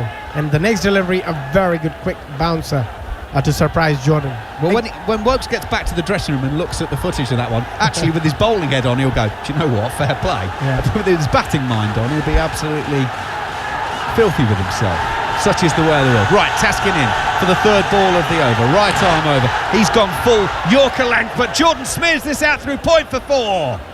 England get to 150. 151 for 6, and Jordan is underway with a boundary. It was a terrific delivery again, good execution, but Chris Jordan's lovely hands through the delivery. Just opening the face, getting it fine to that point region, though there was a deep cover fielder, never had a chance. Very good shot from Jordan. Well, a couple more of those would be handy. 3 balls left of the innings. 151 for 6 here on TalkSport 2. Jordan is staring at Taskin as the bowler comes in. It's a slower ball again. Jordan has tugged it into the leg side. No real timing on that. They will take a single. Bangladesh are happy enough with that. Anything other than boundaries at this point is a win for Bangladesh. 152 for 6. Moeen Ali comes down on strike, 2 balls remaining. Yeah, I think at one point where they were, I think they would be very, very happy if they can keep them under 160. They would think that they'd really have a chance here to go out there and chase that total down. It'll all depend how they start, because it's not going to be easy again. That strong England bowling lineup with the likes of Wood, Wokes, Sam Curran, Jofra Archer. It's a very, very good bowling lineup, but they still have given themselves a little bit of a chance here. Penultimate ball. Taskin in, right arm over, swung hard by Moeen Ali out to mid-wickets. They'll take one, they've got to come back for 2, and they will do just that. So 154 for 6, and there's 1 ball of the innings to go. And don't ever let anyone tell you that taking wicket's not important in T20s. Wicket to wicket, England lost 4 for 12 in 20 balls, and that is 30 runs. That's what they've saved themselves. That's the best way to bring things down and also give yourself an opportunity. The moment you take a wicket, you bring a new batter in, you always have a chance. You can end up bowling a few dot balls and put the pressure right back on the batting side, and that's exactly what they have done in this game by picking those 4 quick wickets, as you said, within 12-run period, and hence the score says 146 for 6. Otherwise it will be by now 175, 180 if Jos Buttler was still batting. Bangladesh are just putting, I don't want to use the phrase a better fielder at deep square leg, but that's basically what they've done. They're swapping it around. So everyone's in place for the final ball. Here comes Taskin Ahmed. Backing away is Moeen Ali. Swings hard into the leg side. Has he got enough of it? It's not going to clear the fielder. Shanto takes a catch, flicks it back in field, and it's dropped. Tadukar is the man who's dropped it. The man back in the side today. Shanto did really well running around at long on, going to his left-hand side, took the catch, realised he was going to step over the boundary, so flicked it back in field, and then it was all about, can they take the second part right? And we're obviously going to go upstairs to get that checked, but that's brilliant by Shanto. He flicks it back up to Talukar, and Talukar had to change direction. Shanto got fractionally too much on it, so Talukar has to then take 3 or 4 steps to his left and then doesn't take the ball. So innings is done. Is that 156 for 6 in the end? They took 2 runs.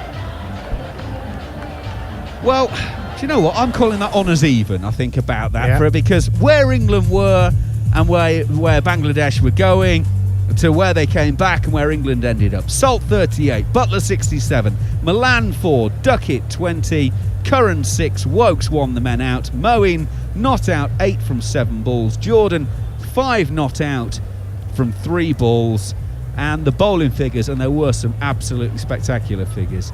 Nazim Ahmed 1 for 31 from 4. Taskin Ahmed, 1 for 35 from 4. Mustafizur, 1 for 34 from 4. 1 for 26 from Shakib Al Hassan's 4. And 2 for 26 for Hassan Mahmood. So 157 will be the target for Bangladesh. Your thoughts, Abhishek Junjunwala? I think they'll be more than pleased. At one point they were looking around 180, 185. From there to bring them down to 156 after winning the toss and electing to bowl first. I think Bangladesh would be quite happy, and now it's up to their batters really. I mean, the average score in this ground is around 145, so they've only gone 10, 11 run extra. I think they should feel that they have a real chance here. It's going to be Sam Curran opening the bowling, and Abhishek Junjunwala is alongside me. Does show England just like his progression within the batting ranks. He's been batting quite high up at the order as Sam Curran, but they're also quite keen to see what different roles he can operate with ball in hand as well. As first ball of Bangladesh's innings is up and underway, pushed to point, and it's no run. Litton Das, who was dismissed by Sam Curran in the ODI series. I think he was out for naught twice. Yeah. So a little bit of pressure on his shoulders, one of the more experienced of the Bangladeshi lineup. I mean, we all know a lot of the names that took part in the ODI series: Mahmudullah, Tamim Iqbal, and Litton Das is certainly one of those. As Curran is in, and Das is down the track and pulls this over mid-wicket for a one-bounce at 4. So no sign of any nerves there. Bangladesh up and underway. The strategy has definitely changed against Sam Curran from the ODIs here. Just a little shimmy down the track, picking up the length very early and going aerial. The second delivery of the innings and hitting it pretty clean and pretty nicely as well. And a good start for Bangladesh here. Yeah, it was England that got off to a decent start, didn't they? 80 for the first wicket, possibly just indication that batting doesn't get easier as the innings progresses. So maybe Litton Das. It's a power play as well, of course, as he readies himself. A little crack again, nothing as pronounced as that last delivery, but he plays the ball to Ben Duckett at deep square leg. Another single to score, 5 without loss. If Bangladesh wants to get close to that total, they have to have a good power play. They've got to try and get to 50, 55 in the first 6 overs without losing too many wickets, and then they actually give themselves a real opportunity here to go out there and chase that target of 157. And they got to take a chance against Sam Curran. He's not express pace, and if the ball doesn't swing, you can really line him up. We did see a modicum of swing earlier, and Taskin Ahmed certainly, Mustafizur Rahman as well. This is a short wide and cut away for 4.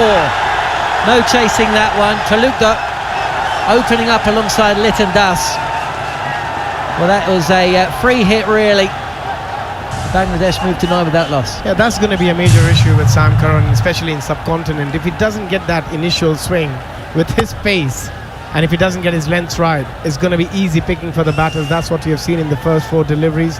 That was again short and wide, though there was a deep cover, still easy picking for Talukder.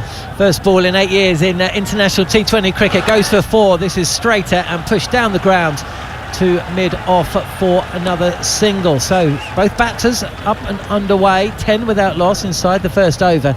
And what I suppose the coach, the new coach, who's also on his return back to the Bangladesh side after an absence away, he wants to see just a little bit of front foot play, doesn't he? Not literally, doesn't need his batters to plonk themselves forward unnecessarily, but just needs a little bit of the tempo raised.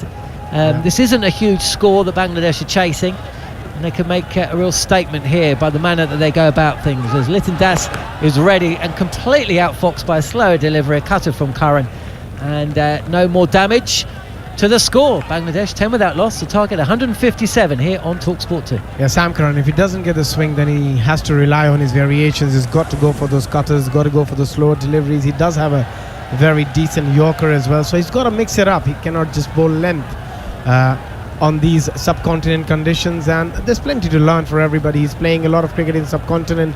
After this he's going to go and play the IPL, so there's a lot to learn before the World Cup comes in India again in October. So it's a great learning opportunity for Sam Curran.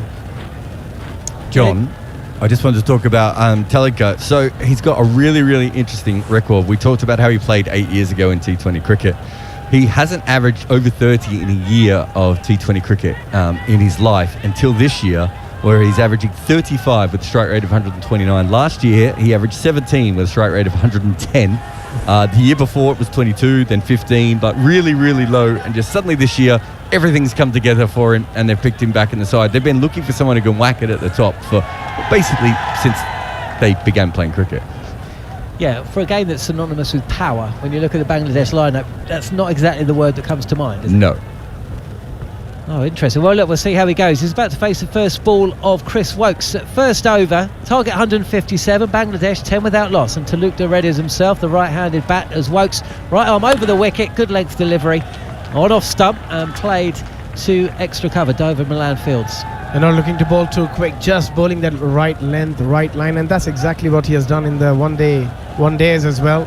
Bowled very, very steadily and hardly given any runs in his spells, and that's exactly what he would be looking to do here as well. And if you can keep things tight in T20 cricket, you often end up getting wickets as well. And that will be the game plan for Chris Wokes again. Yeah, 50 over and 20 over World Cup winner. Chris Wokes is in. This is straighter on the body of Talukder. And nice timing from the bat. On the pull is Talukder, and he will come back for a second, fielded by Duckett at deep square leg. Very good stop.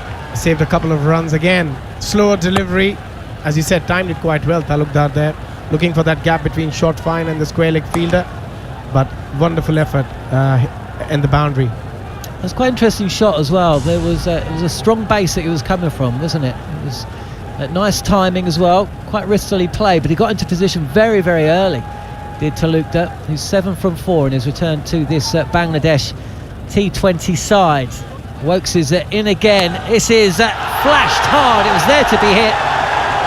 The ball travels up and over Moeen Ali inside the circle at short third, and away for another boundary. 16 without loss, Bangladesh. Never been a huge fan of the short third fielder, especially against a fast bowler in the power play. You see so many boundaries getting hit through that region if the fielder is inside the 30-yard circle. Again, the ball was there to be hit. He did flash it, but because of that fielder being inside the 30-yard circle, he gets an easy boundary. Still the same field. There is a deep cover, but not deep third. Short third in place, and this is a play and a miss from Talukder. No foot movement. It was kind of hung out there. Didn't seem to be any lateral movement, but didn't come too far away from the bat. Talukder 11 from 6 at the target 157. Bangladesh off to a decent start. 9 deliveries in, 16 without loss. I think Chris Wokes just mentioned it to Jos Buttler that bring the deep point, deep cover fielder in and get the third back. We'll have to wait and see if that's been done by the skipper. But it's just the line he's bowling. As Wokes is in again, and Talukder has just made room for himself and has smashed this back over the bowler's head for a one bounce at 4. Premeditated again, certainly the movement. It was in the slot from Wokes, and Talukder has punished him. As Jared mentioned, it's been a big year for him, and he's carrying on that form. Lovely shot. A little room outside the leg stump, and then opening that front leg, making room and going over the bowler's head. Very, very good execution as well. Was in the slot, they still got to hit it. Talukder is ready, stays where he is this time, and a good looking punch to the right of the fielder at mid-wicket. He wants a little bit more strike, and he'll get it. 21 without loss.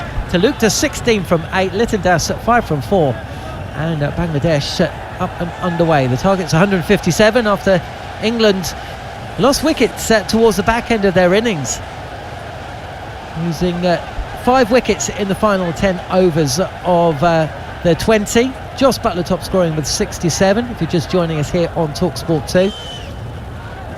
But a little statement of intent there from Talukder. I mean, it's been exactly the way they would have wanted to start their innings. They've been a perfect start, 21 of 2, going at over 10 and over. And if they can get to that 50-55 mark without losing too many wickets, they would really feel that they are in this game. They have a real opportunity to go out there and chase that total of 157, which should have been around that 175, 180 mark. But as you mentioned, John, because of that loss of wickets on a regular basis, England just managing to get to that 157. Here comes some real pace now. Jofra Archer, he's been bowling absolute. I mean, he's been bowling very quick in this series. We were with Jacob Oram who was one of the coaches at Joffre's SA20 teams, as Archer is in, and Talukta for the first time loses his body shape and he tries to manufacture something there. The length was not there for that shot. It was an attempted pull over mid-wicket.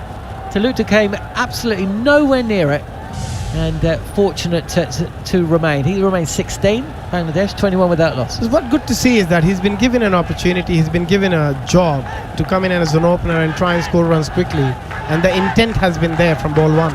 Archer again, similar length, but this time Talukta plays the ball on its merit, down into the ground and towards backward point. No run, better looking shot from Talukta, but this is a good start to his over from Archer. Yeah, but disappointed that they didn't get a single there. There was definitely a single because it was on the left hand of the fielder, so there's always an opportunity, but yeah, Litton Das didn't want to run.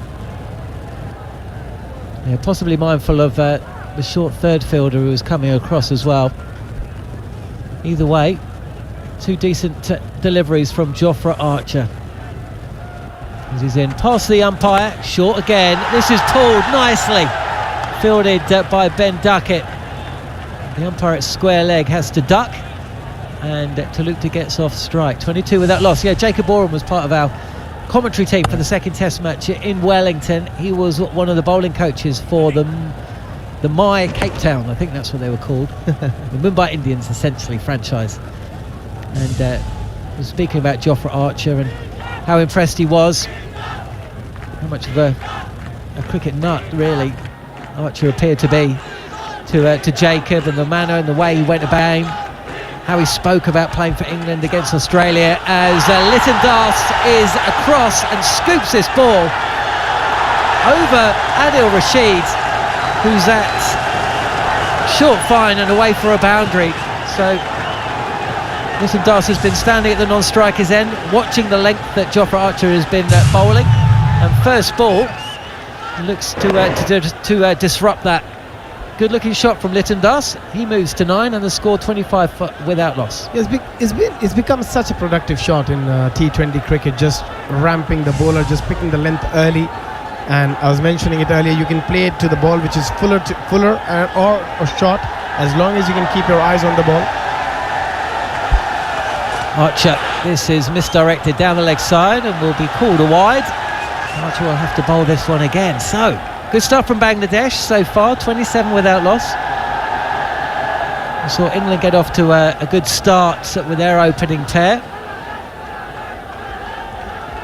Yeah, straight after that shot, the short fine leg fielder has been pushed back to deep fine leg, and the square leg comes inside the 30-yard circle.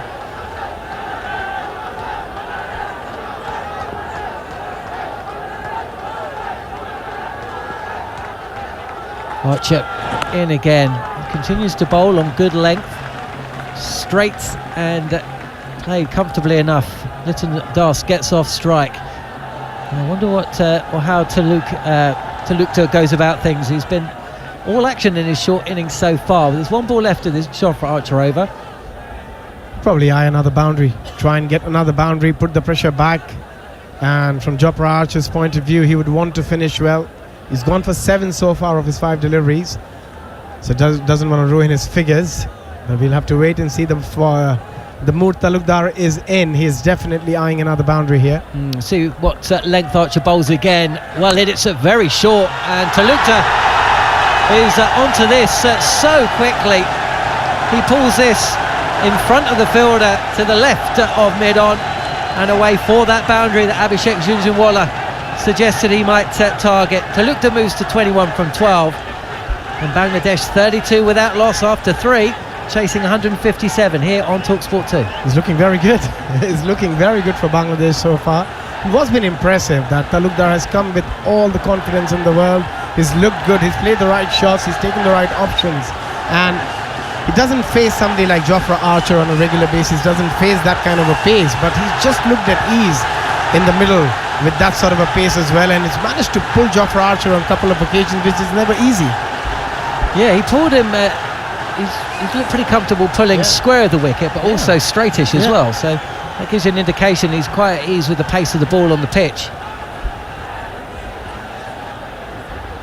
But yeah, also it does suggest that the coach has told him to go out there, isn't it? I mean, There's a clear message. Absolutely, and that's what you need. Clear and decisive instruction. Go out and try and do it. Adil Rashid. So England have bowled Sam Curran, Chris Folkes, Jofra Archer, and now Adil Rashid. This is angled down to the legs on the leg side, off the pads from Liton Das. Plays this away for a single. 33 without loss in Bangladesh. Yeah, this could get quite interesting now. Talukdar versus Adil Rashid. Is an absolute champion, Adil Rashid. The way he has bowled in this series so far, especially in the one days. Now it's the T20. But Talukdar, the mood he is in, he's not going to hang back. He's going to try and take him downtown. Talukdar is ready. He's struck on the pads. Again, that angle. It's not giving him any width whatsoever to play with outside off stump. This is angled in onto the pads of Talukdar, who tries to play it away, but is beat by the pace, I think, if anything. Just spits on a little bit from Adil Rashid.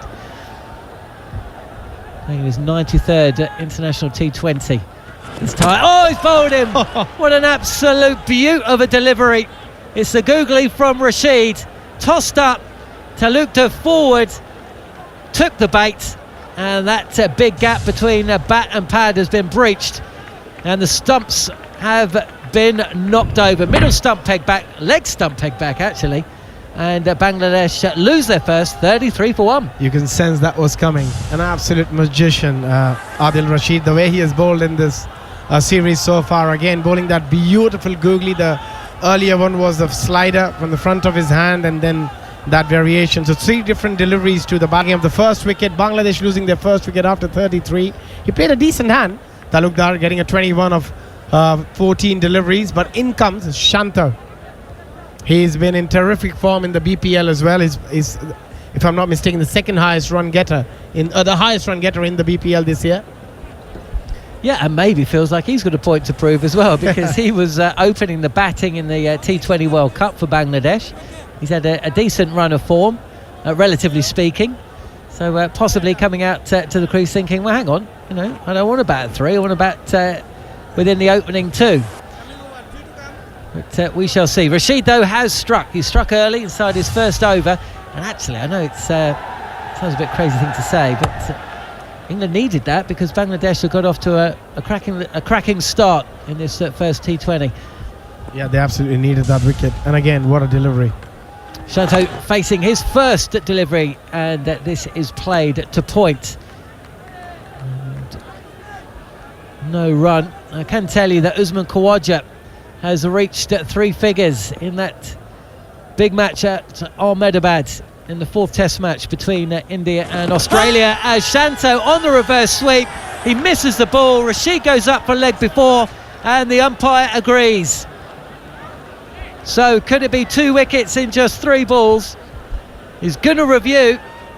As things stand, Bangladesh 33 for 2. I think the ball was turning quite a bit. It might miss the off stump if he's lucky there, Shanto, but a terrible shot to play on the second delivery you face, or the first delivery you face against a champion bowler. Yeah, that was not needed, especially when you just lost a wicket. But we'll have to wait and see. But it felt like it might miss off stump if he's lucky. Well, the on-field call was out. It's pitched in line, so there's no problem there. No bat involved. Big step down the track from the batter.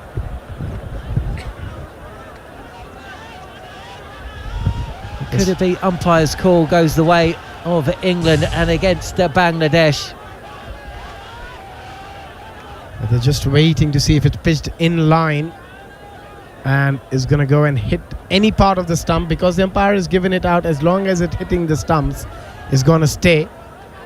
But you just feel that because of that turn, the way the ball has turned, it might miss the off stump. But first we have to see if the ball has pitched on line. We're all waiting. Here it is. Just having a little look at the pictures. Well, you can hear by the roar, the Bangladeshi crowd, that hasn't just hit the bat. It appears to have hit the bat and the glove on the way to hitting the pads. Whether the ball would have gone on to knock over any portion of the stumps, well, is irrelevant now. And that's a strange one, Abhishek, because it didn't look to me like the batter was reviewing that on the basis that he'd hit it not once but twice. Yeah, he's hit his bat and gloves, as you mentioned. We definitely missed both. So there's no, don't need to check if the ball pitched on line or going to hit the stumps. It's a clear decision for the third umpire. So dot ball rather than the second wicket inside 3 deliveries. But put the reverse sweep away for a second, I would suggest. Shanto, that's a better looking shot. A little bit of width, all wrists, and this has been flayed through the covers for 4. 37 for 1 Bangladesh. Shanto been given out for a naught. It's now 4 not out. Magnificent shot. Playing against the spin and playing a cover drive is never easy, and it wasn't even a half ball. He played it on the rise, but as you said, a lot of use of his bottom hand, a lot of use of his wrist to get it in the gap. 37 for 1. Very good start, apart from that losing that wicket of Talukdar, who got 21 of 14, bowled by Adil Rashid. A wonderful googly to get rid of him.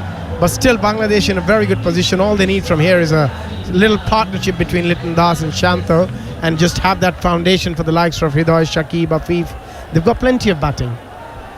Plenty of batting to come. 37 for 1 Bangladesh, chasing 157. The win probability has them at 70%.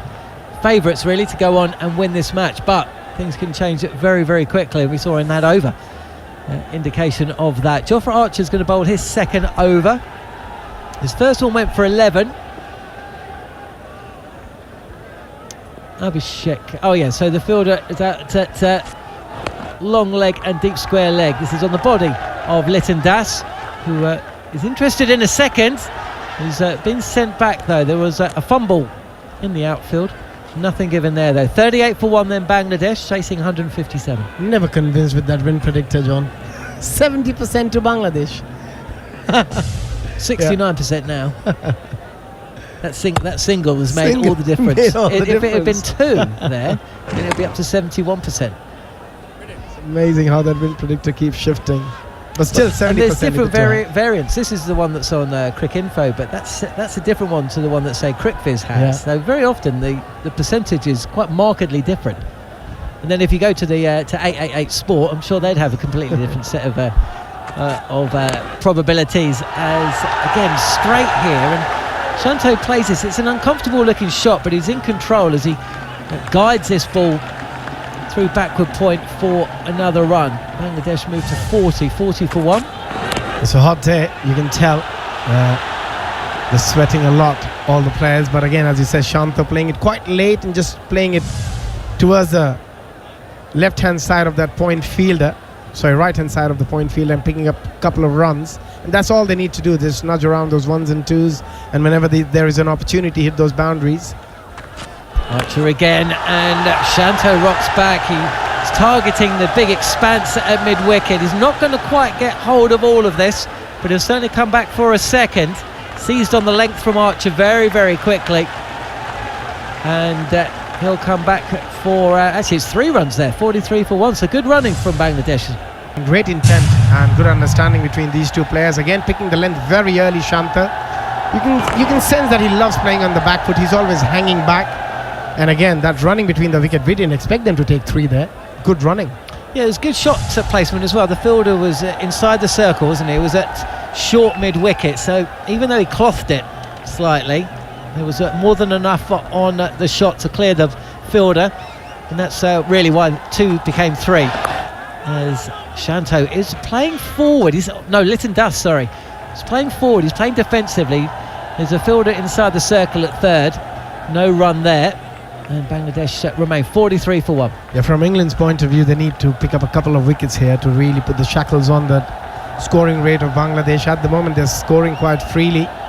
Already 6 of this over from the first 4 deliveries of this over from Jofra Archer. They've played it quite well here.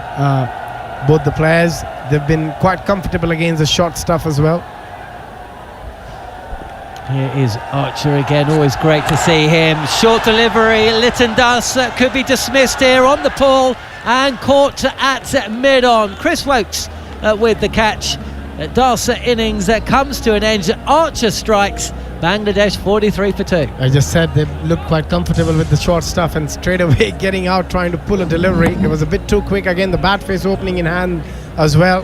a shot too many, you would think, from Liton Das, and an easy catch to Chris Wokes. Jofra Archer picks up his first, Bangladesh loses their second, and that's exactly what we were talking about, that if England can pick up a wicket or two, they can really put the pressure back on Bangladesh, and that's exactly what's going to happen with that wicket. Liton Das is a very, very important player for them at the top of the order, and that brings in the new batter into the middle. So another low score for Liton Das. He's not had a memorable return in this white ball series against England so far. 2 ducks and a single figure score in the ODIs, and now he's dismissed for 12. So a little bit of pressure being put back on Bangladesh. Similar situation England found themselves in. It was Jos Buttler who was put down on 19 at a mid-on by Shakib Al Hassan. He went on to score 67. No such luck from Liton Das there though. Chris Wokes with the catch, and it means that Ridoy is the new batter. He's had a good T20 career with BPL and got a good strike rate with a very good average. He crossed 58 times with a high score of 85. So looks a very impressive young cricketer. Getting an opportunity here to play against a very strong England side. Top quality bowling attack. So it'll be good for his experience if he can get a few under his belt here. First things first though, he's got to see off this final ball from Jofra Archer, who the length is a touch fuller, and on the stumps, clipped away to deep square leg by Ridoy, who's off the mark. 44 for 2, 5 overs in. Shanto 9 from 5. He's overturned an on-field leg before decision. That really would have Bangladesh reeling, but he's still there, looking to play an aggressive innings. Archer's taken 1 wicket in his 2 overs, and to talk you through the next 5 overs after a little word from Abhishek Zunjawala will be Andrew McKenna. Yeah, I think that win predictor must have shifted majorly now after that second wicket. 44 for 2 Bangladesh, and another wicket or two they could really be struggling to get to the close to that 157. So very good over from Jofra Archer. Now, as I said earlier, they need a partnership to get them close to their target here, Macca. Thank you very much. Good game of cricket, this one. 44 for 2 after 5. Trying to make 157. So that was 7.9 and over. They brought that down to the required rate of 7.5 by currently going at 8.8. So that brings things down. Ridoy will be on strike to Chris Wokes. He's got a single to his name. Shanto's got 9 from 5. Ridoy gets a shortish ball from Wokes, which he slaps out to mid-wicket. Phil Salt is doing the fielding out on the sweeper. So just a single taken, 45 for 2. Abby's moved up. Steve Harmison has moved in alongside. Yeah, good morning, Macca. Morning, everyone. It's been a good game of cricket.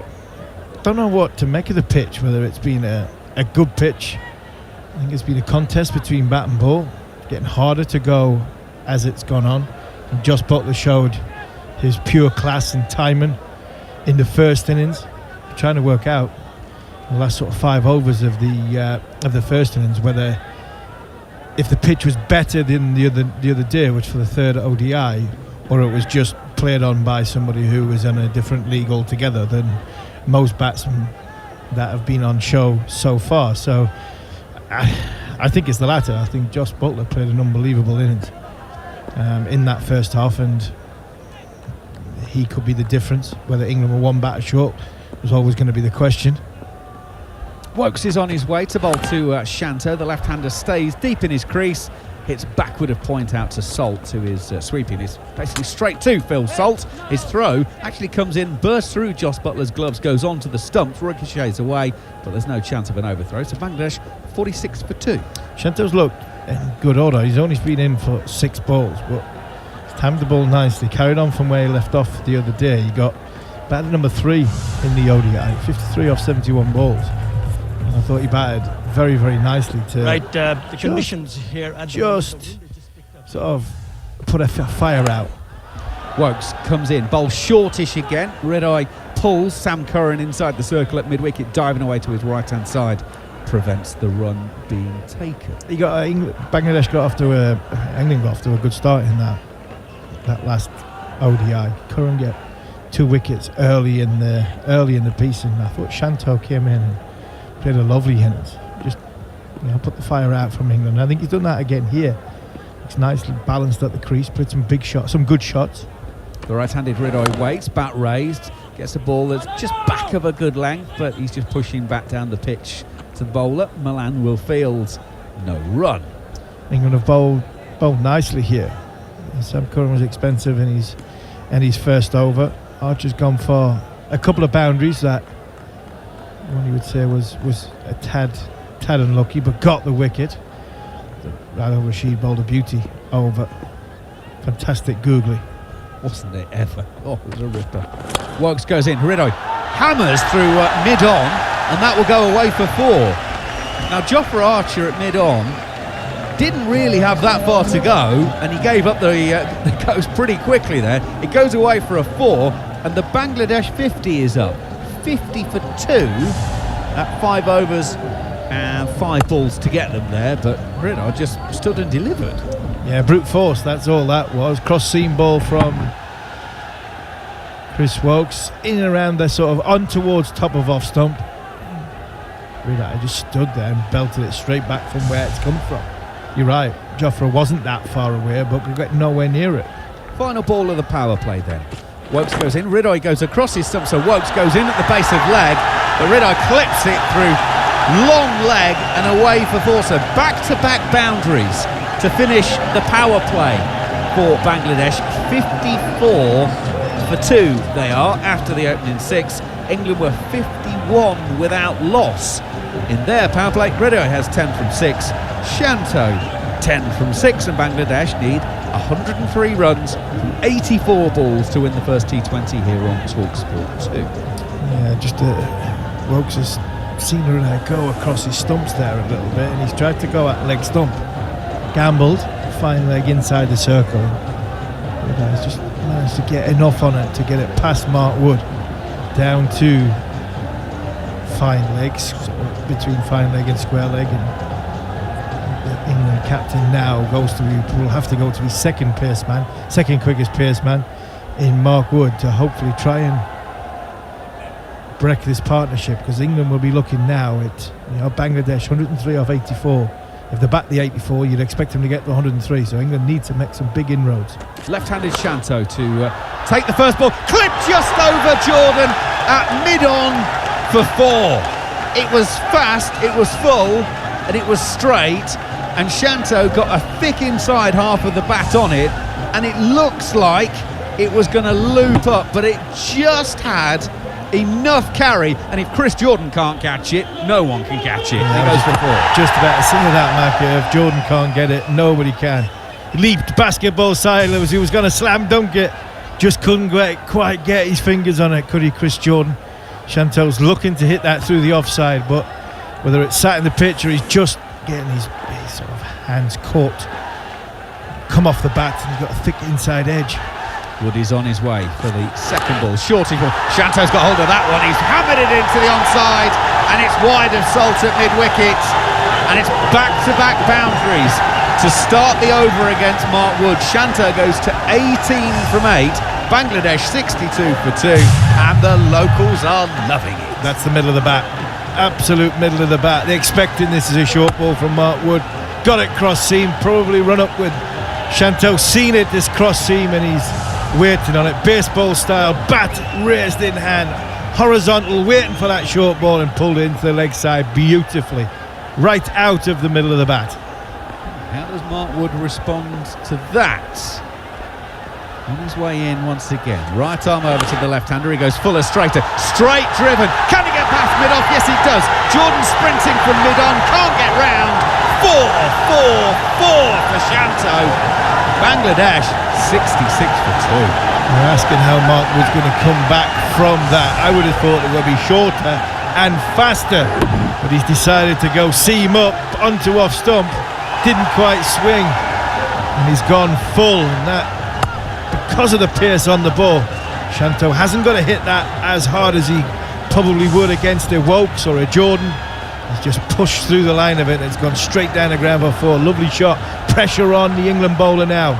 Well, this one's got to be short. It's just got to be, surely. or is that now the double bluff? No, I'm going base of the stumps now. He's expecting short ball. Mark Wood around the wicket, change the angle, goes short. Shanto goes on the pull, gets it wide of Jordan. Will he roll away? Yes, he will. 4 boundaries in succession, and Josh Buttler had better put his thinking cap on. Bangladesh 70 for 2, 4 balls into the 7th over, and Shanto is taking a big liking to Mark Wood. He's expecting the short ball, and Mark Wood's giving him it, and he's not got it very high. This is about chest high, not quite. Yeah, chest high, I would say, cross seam. So he's telling the bowler what he's going to bowl, telling the batter what he's going to bowl. Chris Jordan again on the leg side, couldn't quite stop it. So if he can't get across lightningly quick, Jordan's another poor ball by Wood. He's got to get it higher if he's going to bowl short. Around the wicket again. Now he's got it towards the base of the stumps, pitched up, takes Shanto on the pad. I think it was just going to go down past leg stump with the angle. There's absolutely no motion from the England fielders about potentially reviewing this, but what it does do at least is it stems the flow of boundaries from an England point of view. 70 for 2 it remains. Just stems the flow, you're right, but I think damage is done. Damage is done. Mark Wood just runs his fingers across that a little bit. It's going down. There's any question of calling for DRS. Well, can Mark Wood get out of this over with 2 dot balls to finish with? That would feel like an achievement. Wood in, around the wicket. He's gone short again. Hammered into the onside by Shanto. Phil Salt is stationed there. Let's call it what it is. It's at cow corner, out on the boundary. And there is just a single to be taken. So 17 from the Mark Wood over. 7 overs gone here on TalkSport 2. 71 for 2 Bangladesh. So it's now down to 86 needed from 78 balls. Jared Kim. It's worth going back to that first ODI where we saw Shanto batting really, really well, and when the fast bowlers come on, suddenly looking very nervous, staying leg side. He's completely changed his technique against high-end pace bowling in the space of a week, and good on him, because for me that was the thing I thought. Everything else makes sense about his batting, but I'm not sure about this, whereas looking at him now, well, he looked okay in that over is what I'd say, Macca. Absolutely. Well, I said Josh Buttler needed his thinking cap, and the thinking cap has said you've got Adil Rashid in your side bowling. So that is what Josh Buttler is going to do. We're going to go from extreme pace at one end to Adil Rashid's extreme spin at the other. He's got one of the wickets so far, and he'll start to Shanto with a big spinning leg break. So he's bowling right arm over to the left-hander, pitching it well outside of off stump, but turning it back into the stumps. No run on that occasion. Do you know what? They've just put the technology on that LBW shout from Mark Wood, and it was actually grazing the outside of the stump. Rashid, deep in his creases, Shanto on this occasion. Oh, that's a fabulous shot.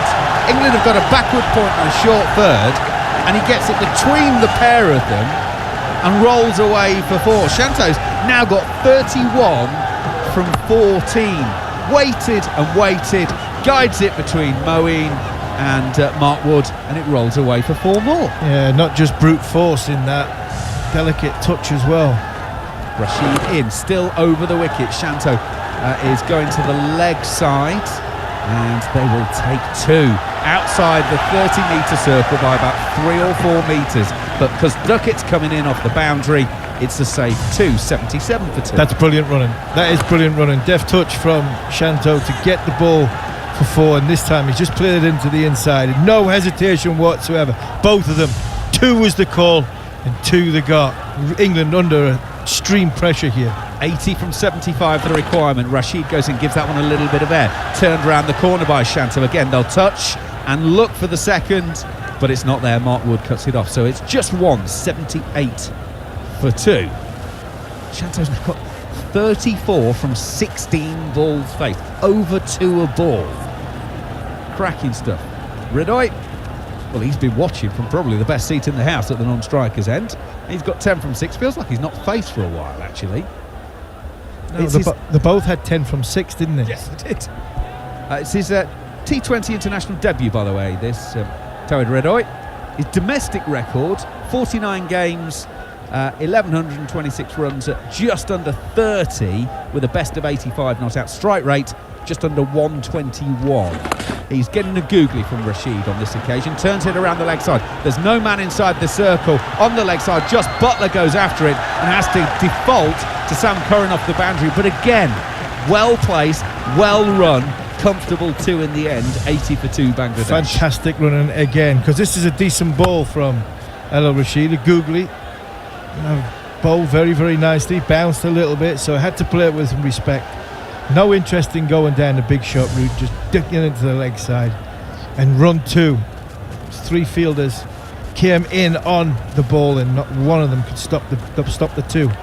Rashid goes in again. There's whipped off stump by Ridoy down to long on.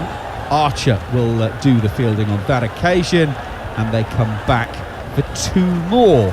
They're just chugging along this over, so that's 11 from the 8th over. Bangladesh 82 for 2, Jared. Yeah, Ridoy had a huge year in the BPL, and I thought we might see him in the one-dayers, but perhaps they weren't quite ready to push him up there. Last year in T20 cricket, Harmy, he averaged 17 with a strike rate of 97. This year, he averaged 37 with a strike rate of 140. So, as we used to say for Ian Bell, coming of age.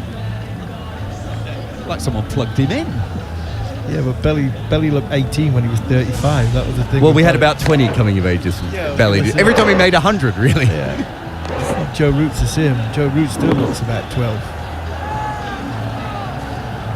But he's played really well, Esmeralda. He really has. He's ran 2 very, very well for his partner in Shanto, who's found the boundary a little bit more with ease.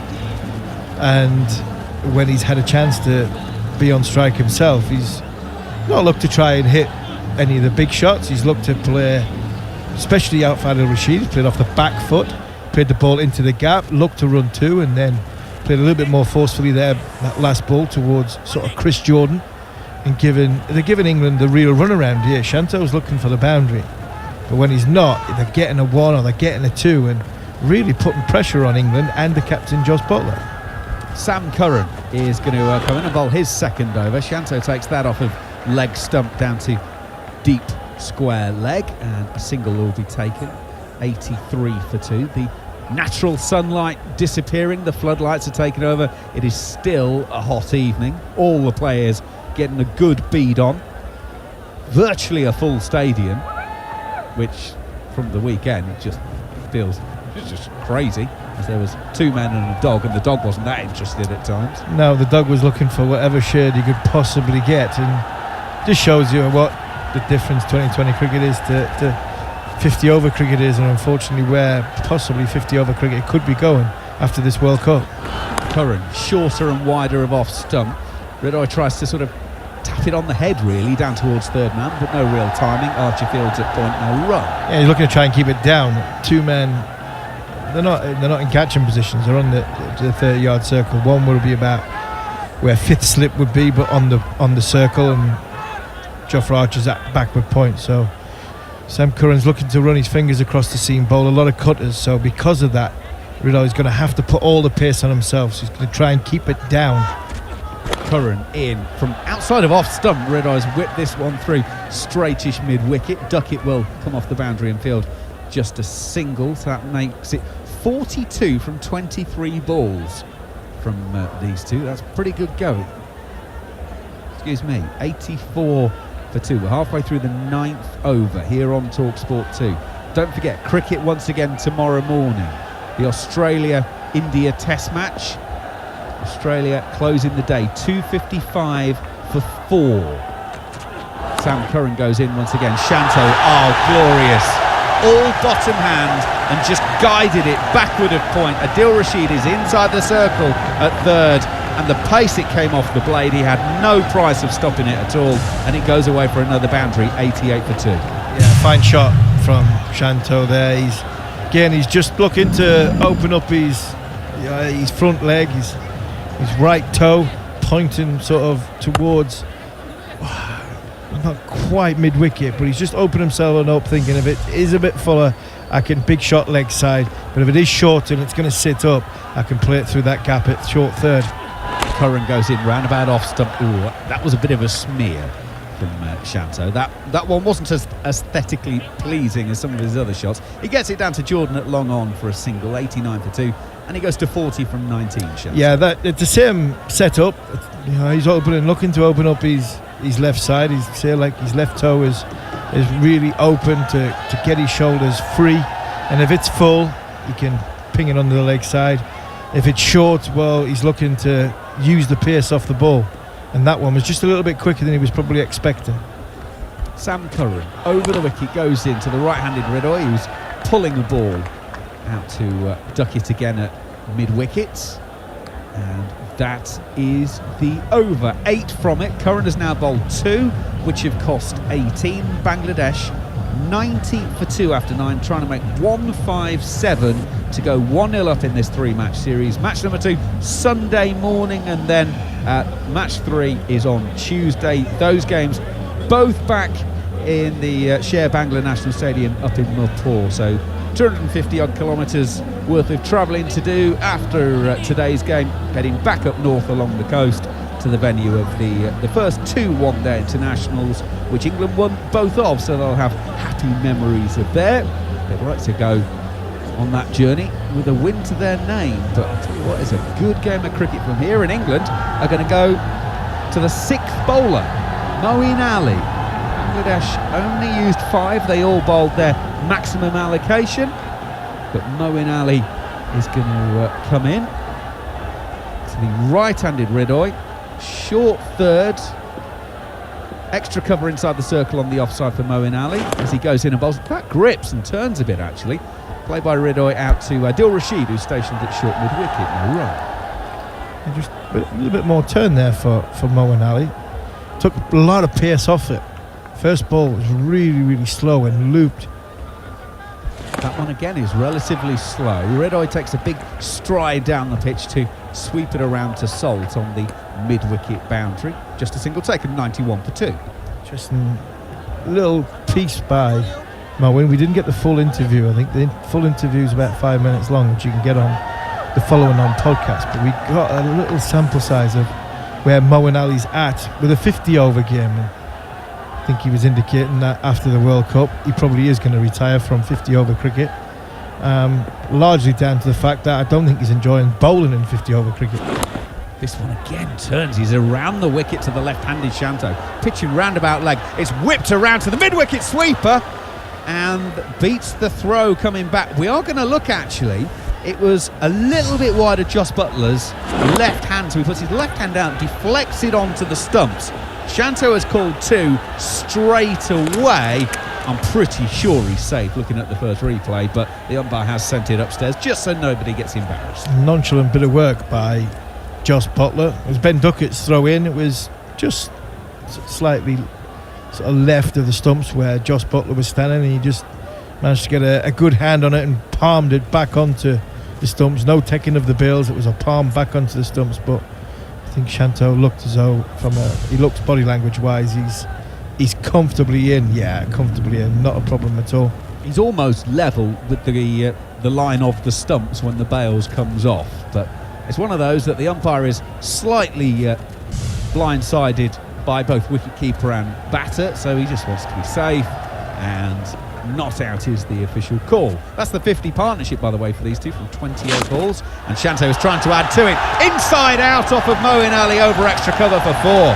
Shanto is now 46 not out from 21 balls. He made his first one-day international 50 during the ODIs. He's on course for another half-century in this, and he is playing really well. I was chuckling and laughing in the first half when Jos Buttler put a back foot punch, and there's a better shot. That's a fantastic cricket shot by Shanto. That for me is the shot of the day. Ball onto off stump, he's waited for it and he's elevated it over the offside. Beautiful cricket shot. This occasion he's chipped it back, but it lands just short of Moeen Ali.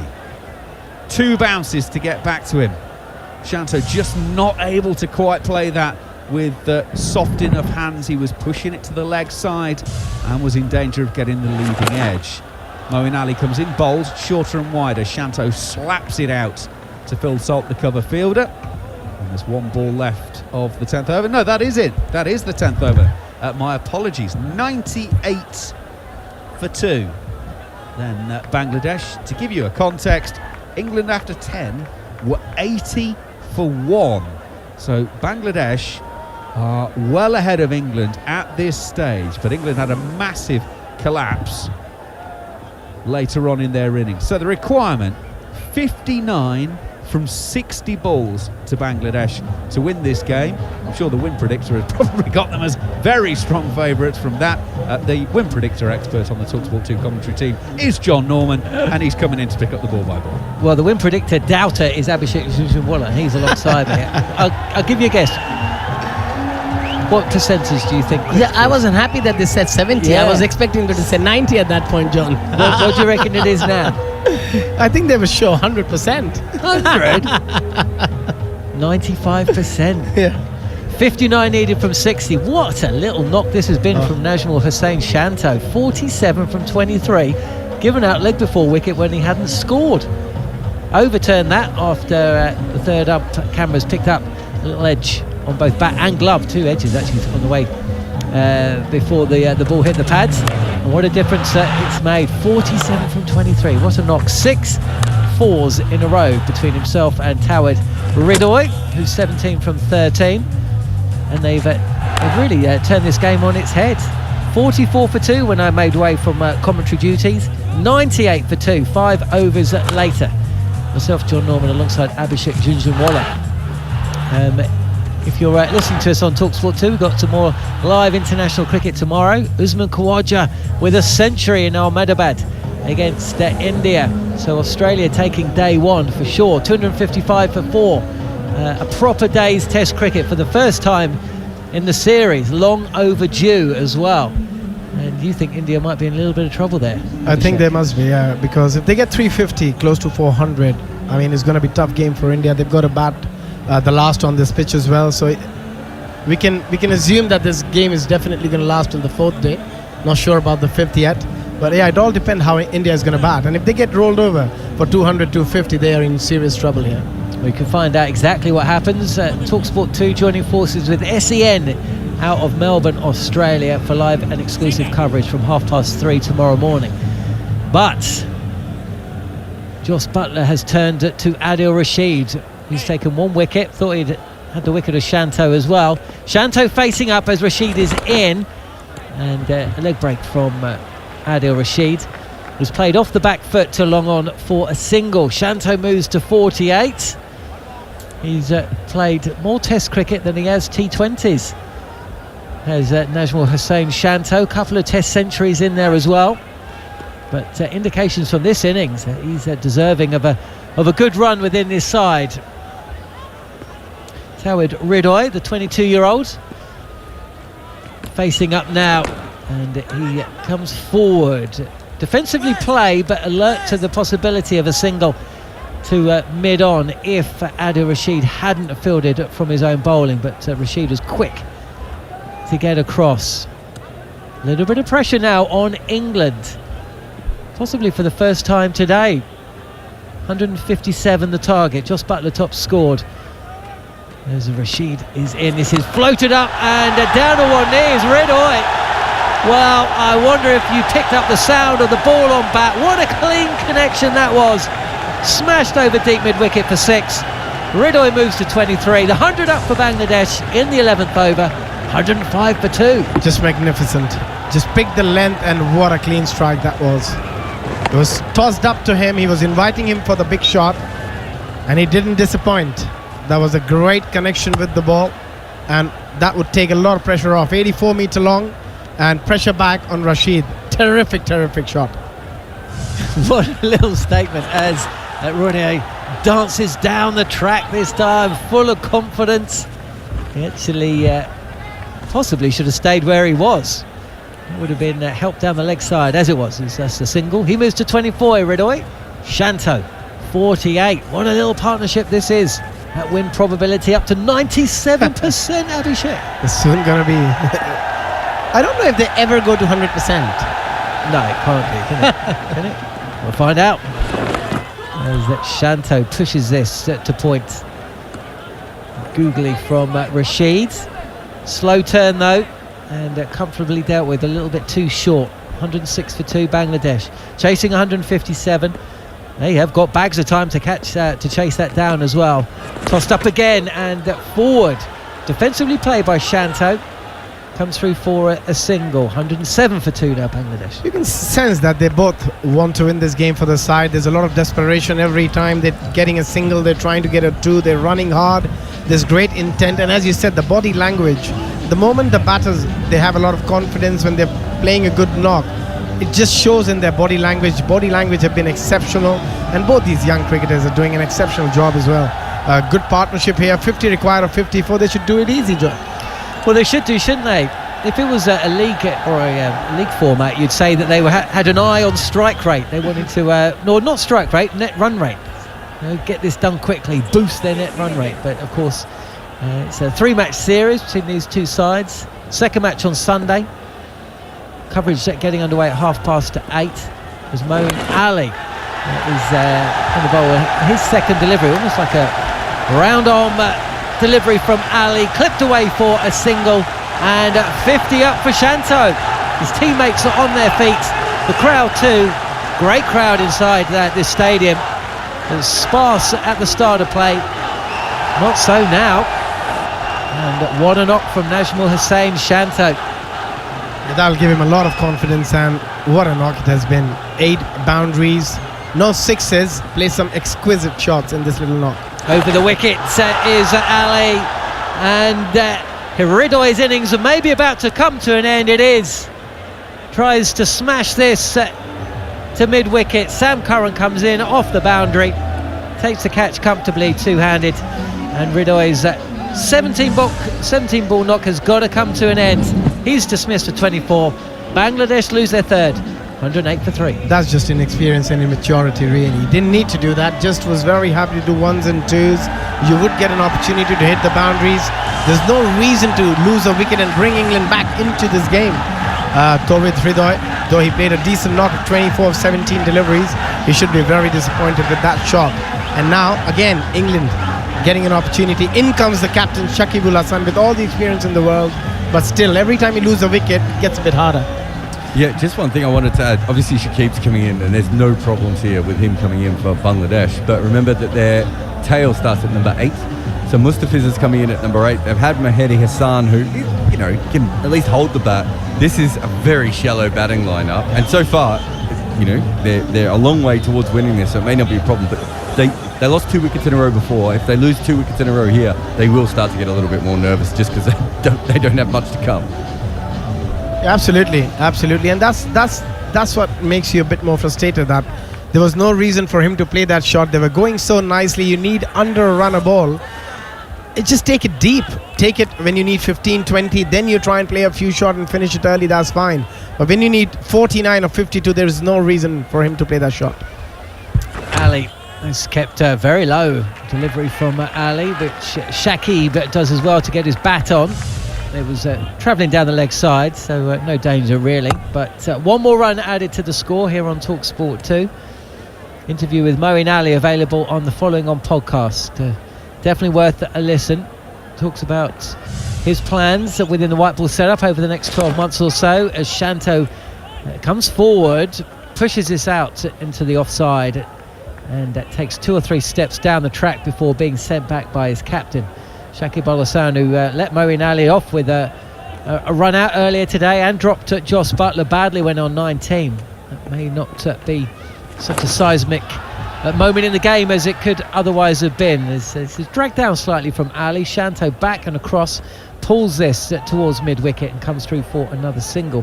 1 ball left of the 12th here on TalkSport 2. Bangladesh needing 47 runs, 49 balls to get them in. 7 wickets in hand, their most experienced batter at one end, and a player in Shanto with 50 to his name at the other. As again, keeps a trifle low, clipped away to mid-wicket for another single. 111 now for 3 Bangladesh, 12 overs in. Yeah, Shakib has batted really well in this series so far, in the one day especially. He's got a lovely 75 in the last game as well.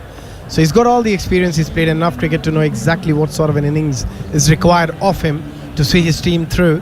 But Shanto, I think, is the most important person here. If he gets out, anytime in the next 1 or 2 overs, that's going to put a lot of pressure on this Bangladesh batting unit. It doesn't have that much experience from here on, so it's very important that Shanto stays till the very end. As Jarrod Kimber was saying, the tail starts quite early, certainly in T20 form. You expect a couple more all-rounders, a little bit more batting depth, but there just seems to be a freshness about team selection for this T20 side for Bangladesh. There's always a T20 World Cup round the corner. I'm not sure I can really describe it as being round the corner. It's going to be an interesting one, isn't it, Jarrod, as Wood is back into the attack. This is angling down the leg side and helped along its way by Shakib, who will take a single. He moves to 3. 17 from Wood's first over. 4 fours in a row. Shanto really moving the run rate along quickly. And so we'll have a little look to see what Wood has got. But the next T20 World Cup, Jarrod, going to be shared between the... Yeah, it's going to be in a lot of countries. I think is. The best place. We might break the record for the most countries ever played a World Cup in between America and the West Indies. But what I was going to say is that one of the problems that Bangladeshis have is that Mahmudullah doesn't bowl anymore, and so they've lost their main all-rounder outside of Shakib, who's obviously a huge advantage for them. Shanto facing up the left-handed bat is dismissed, trying to play across the line, and middle stump has been pegged back. Mark Woods with the final word after going for 4 fours in his first over. Shanto has played all around a straight one, which may have kept a little bit low, possibly beaten by pace. Either way, an ugly end to a fine innings. Bangladesh lose their 4th, 112 for 4. That's a horrible shot. That's a horrible shot from Shanto. There was no reason for him to play that shot. Could have easily played with a straight bat, just an easy single down to mid-off or mid-on. But yeah, tried to do a bit too much there. Now, 45 required of 46 with him in the hut. I think it's anybody's game. England's back on it very, very nicely here. Guess what the win probability says? Guess. I think it's gone Don't look. 60% to Bangladesh now. 60-65%. Bangladesh, Jarrod? 82%. 93%. Still. Bangladesh. Wow. I just want to say that last shot, it was as if he was playing a different ball. You know when you're playing a computer cricket game and you press the wrong buttons? You know, Yeah. And you play a backward shot to a front foot ball? That's what he looked like. it was kind of a dismissal that you see from a spinner rather than a fast bowler, wasn't it? Like where it Kind of skids like- through, yeah. Yeah. And also I saw Afif Hussain walking in. He doesn't really ooze confidence the way he walked in. Looks a bit nervous. Team 20 career, 61 matches, over 1,000 runs with a average of just over 20, and coming in such a big stage under so much pressure, it's not going to be easy for him to go out there and score runs against the likes of Wood. John. Yeah, this game has changed. In a blink of an eye. Look, Mark Wood doesn't normally give, I wouldn't say it's a send-off, but he's certainly, the memory of those 4 fours in his first over in his mind. And so coming back to dismiss the set batter, Shanto, was certainly enjoyed by the Ashington man. But that has just opened the door at one end to England, who looked all at sea a little bit an over or so ago. Ridoy and Shanto at the crease, but 2 wickets in just 7 deliveries. And now 2 new batters at the crease as well. Good innings from Shanto, 51 from just 30 deliveries, but it's come to an end. And Afif Hussain has got a lot of experience. And there's going to be a little bit of pressure as well. Good crowd in here to watch this one. While it's no doubt amazing to have your home support cheering you home, can also add a little bit of additional pressure to proceedings, Abby. Yeah, absolutely. I mean, this is going to be very interesting now. If Shakib, I mean, it's very important for them, Bangladesh now, that the skipper stays till the very end. For some reason, if he gets out, I think it's England's game to lose from here, because they just don't have enough batting in their armory anymore. And Jarrod mentioned it. Number 8 is Fez, Mustafizur Rahman. So if Mustafizur Rahman is number 8, I mean, you're struggling a little bit if you lose those wickets now. You're not missing any of the action. There's a little bit of a hold up at the ground. Umpires are ready though, just indicating to the new batter he's got 4 balls left to face. Mark Wood, the bowler. And the crowd getting behind their team. 45 needed from 46 as Mark Wood begins his long run in, and a short delivery which has popped up. The batter's going to get lucky here. Took his eye off the ball, completely beaten by pace. Carried on with the shot, and very, very fortunate Afif Hussain for England not to have picked up 2 wickets and 2 balls. You can see that from a million mile away that was coming. A short delivery, a quick bouncer from Mark Wood to the new batter. Oh my God, yes. Very lucky to get some bat on it, and nearly fell onto the stumps. I tell you what, he came. I'd love to see a side-on view of this, because I don't think Afif Hussain has escaped by more than an inch or 2, smashing his own stumps with his bat as he fell back there. That was an incredible shot. The last couple of shots we've seen of Mark would have been incredible. Round the wicket now to the left-handed Shakib Al Hassan. This is shortish in length as well, back of a length really, and played comfortably enough by Al Hassan. I don't think Mark Wood will mind too much to have the new batter back at the crease for the final 2 balls of this over. So John, I've just looked up Mustafizur Rahman's entire international career to see if he's actually ever played at batted at number 9. Sorry, not his whole professional career. I went beyond international cricket. He's never batted higher than 9 in his life. So he's listed at 8 in an international against the World Cup winners. I mean, he may not come in at that, but it does tell you the tail's not particularly strong. Left-handed Afif Hussain readies himself as over the wicket again is Mark Wood. Short again, but he's not got the direction right this time. Angled down the leg side. Afif can get inside the line, it just helps us away. No fielder down at fine leg. 4 more runs to the score. That's a little bit of a let-off for the new batter. 118 for 4 Bangladesh. Yeah, I was expecting Mark Wood to go really, really full and test if he comes on the front foot, but he went short again. As a batter, you're definitely expecting him to go short again, and played it quite nicely. There was a catching fielder leg slip, and there was a deep fine leg as well, but he manages to pierce the gap quite nicely. Played it very, very well. Let's see if he goes full here. 3rd in place as Mark Wood approaches the crease. Afif readies himself. Another short delivery. This time Hussain very, very late on the pull, but I think actually he went through the machinations of a shot, but on no account was he ever going to play that. So end of over number 13, an eventful one. We've seen a wicket, we've seen a boundary, and we've seen Afif Hussain coming perilously close to being dismissed, hit wicket. Still haven't seen that side on view though. Bangladesh need 39 from 42. Yeah, I just think it's a matter of another 20 odd runs. If Bangladesh can get another 20 odd runs without losing a wicket here, then they'll be very, very close to winning this game. But it all depends on the next couple of overs. Yeah, it all depends on the skipper really, Shakib Al Hassan. The batters to come after this, Shamim, Mustafizur, Hassan, you don't expect a lot from them, so it's got to be done by these 2 players. Moeen Ali has also picked up a wicket, and he's going to bowl his 3rd over. Coming round the wicket to Shakib, who again is happy just to hang back. Play this towards the leg side with this angled bat, but no run. Slip in place. A short fine as Shakib is down the track. There's a thick outside edge. A race on, but the ball will win.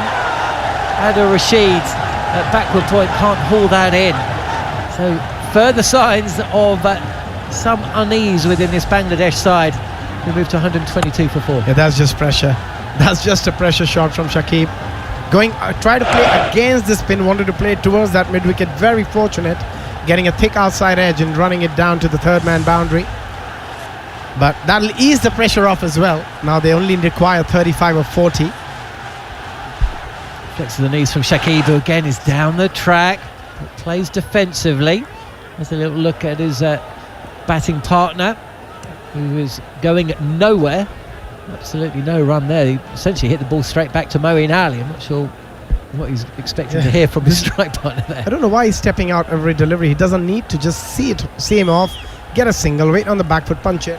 Steps away to leg, but then plays with bat well in front of body. Almost pushes this ball straight down to the fielder at point. Not sure what Shakib Al Hassan is up to be honest. 123 for 4. It does get off strike there. I think if anybody needs to take a chance here, if he feels as a skipper that one batter need to take a chance and try and hit a few boundaries and take the pressure off, it's got to be Afif. If he gets out, as a skipper, you're still there. You've got all the experience in the world. But if he gets out at this point in time, Shakib, they're in trouble. On the reverse sweep is Afif trying to manufacture a new angle, but just picks out Adil Rashid at backward point. No run. Not sure that's exactly, again, what Bangladesh need. I understand what you're saying, Abby, but there's no rush as well. Run rate is within control, and if they do have a longish tail, as again he's on the reverse sweep and he's put down. What an incredible catch that would have been from Darvin Milan at backward point. He got one hand to it. The ball looped up over his head, and as he dived back, he tried again to take a grab, which he got to, but the ball has been put down. Athletic fielding from Milan. That could have been another wicket. On the reverse sweep, but Afif Hassan gets away with it. Bangladesh 123 for 4. Yeah, good change in field as well, bringing in another fielder for that reverse sweep. Great effort, but at the end of the day, though he didn't take a catch, he stopped the runs as well. That could have easily gone for a boundary, and that would have eased the pressure quite a bit from Bangladesh. But still, as you said, there is no reason for him to play those shots. What I was trying to say, that if anybody needs to take a chance, it's got to be Afif, and that's exactly what he's doing here. But still, they could do it with ones and twos and odd boundaries. They don't need to try and take any sort of risk here. Just seeing a replay of this attempt from Milan. Oh, I tell you what. So it went to the left of the fielder, and he did well actually with his left hand. Stuck it up in the air, went to him fast. He was quite close to the bat, and there was good connection from the batter.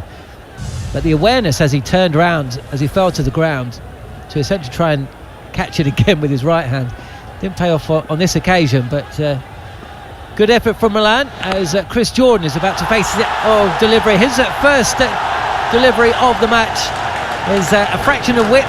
It's a touch short, and you know the rest. Shakib Al Hassan moves to 13 with a fine cut shot past point for 4. 127 for 4. Excellent batting, cracking shot. There was room outside the off stump. Was a very ordinary delivery, to be honest, and paid full price for it. Lovely shot, great execution, hitting it left of the point fielder. There was a deep cover, but had no chance to cut that off. That would take a lot of pressure off. Bit of a loosener there from Jordan, who this time goes full, and Shakib, who's behind the crease, he throws his bat at it, no timing, and no run as well. It's a bit of an ask for Jordan. I mean, he's been there and done it for England for so many years, but held back until the 15th over.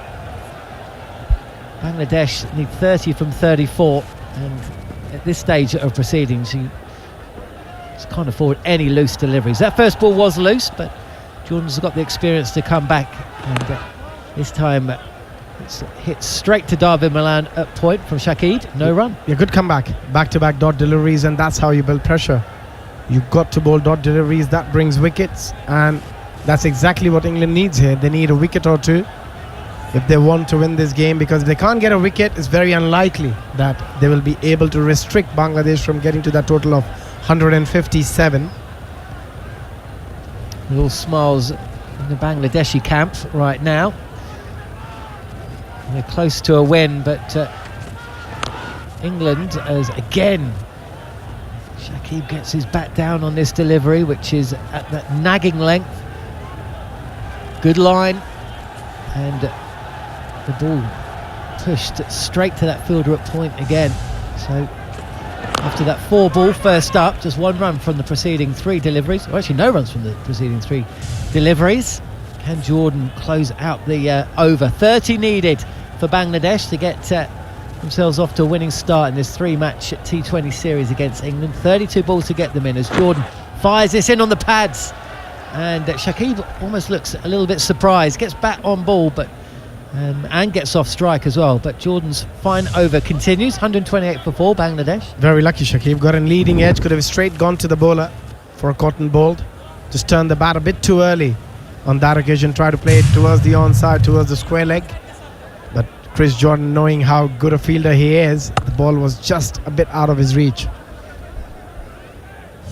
Yeah, Shakib's odd innings continues. He's had an odd day, to be honest. There was some surprise when Bangladesh decided to bowl first, missed a run out, dropped a catch.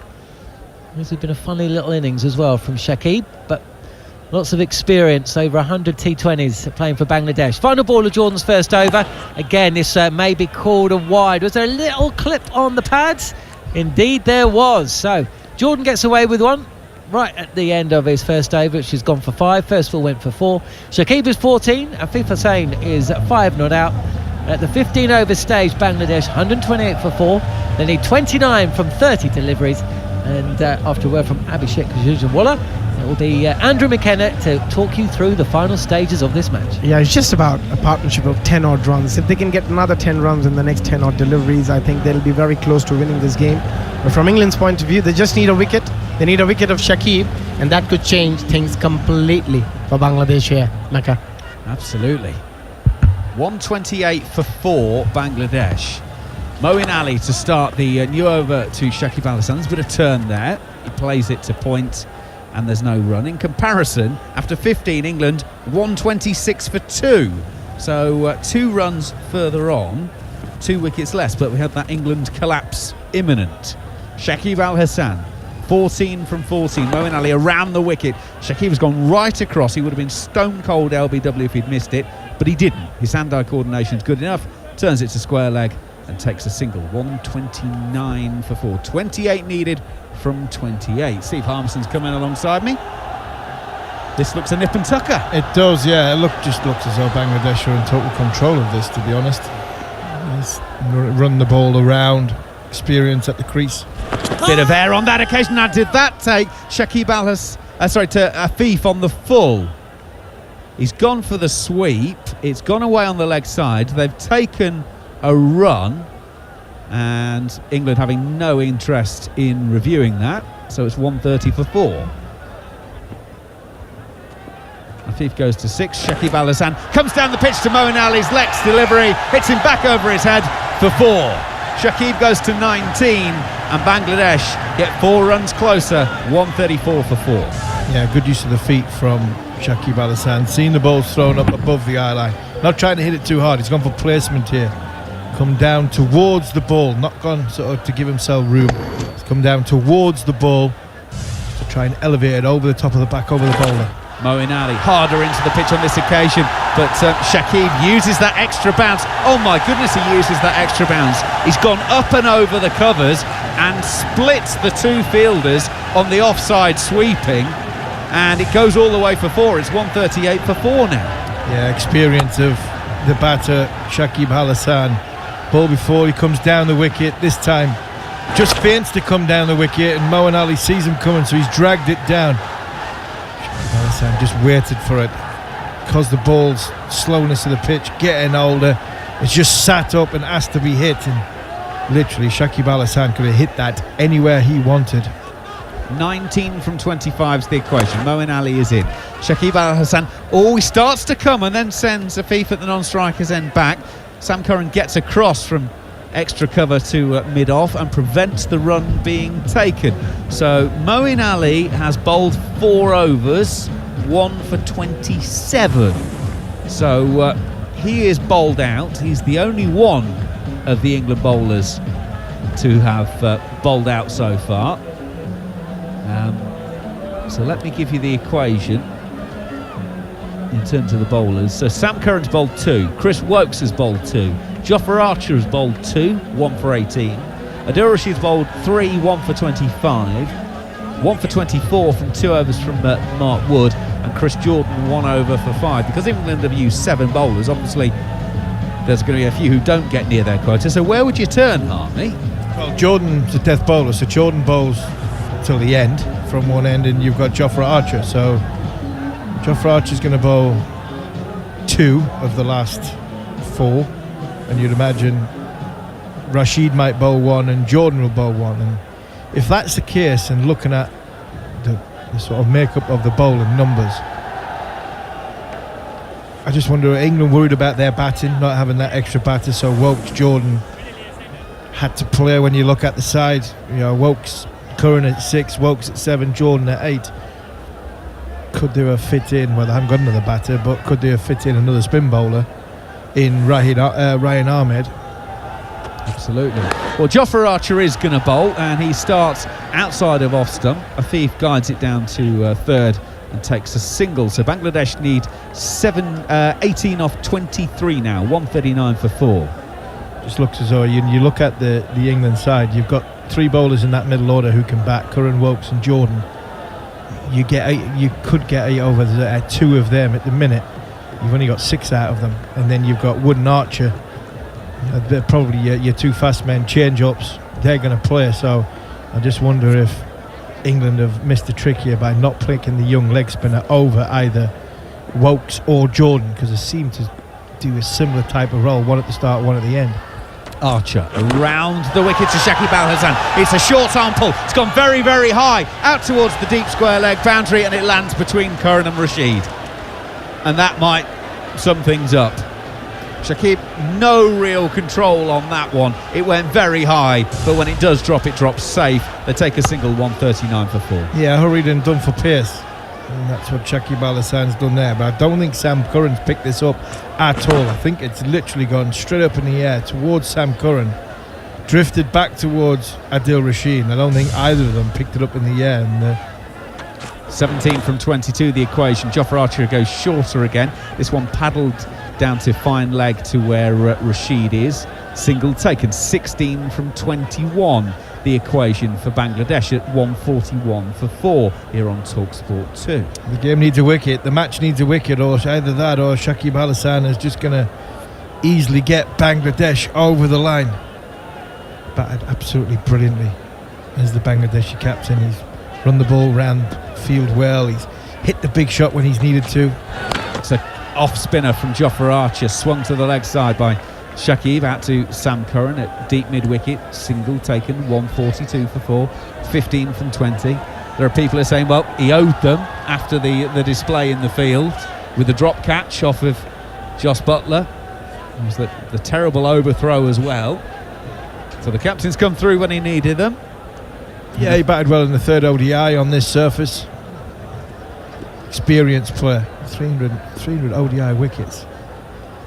Afif waits for Archer, who gets a full ball, a drive ball outside of off stump, and it goes away through the covers for 4, and Bangladesh now need 11 from 19. It was a bit floaty from Jofra Archer, just inviting the hand through that one, and Afif plays a lovely cover drive for 4. Yeah, he hold the pose as well. This is Jofra Archer bowling at 88 miles per hour.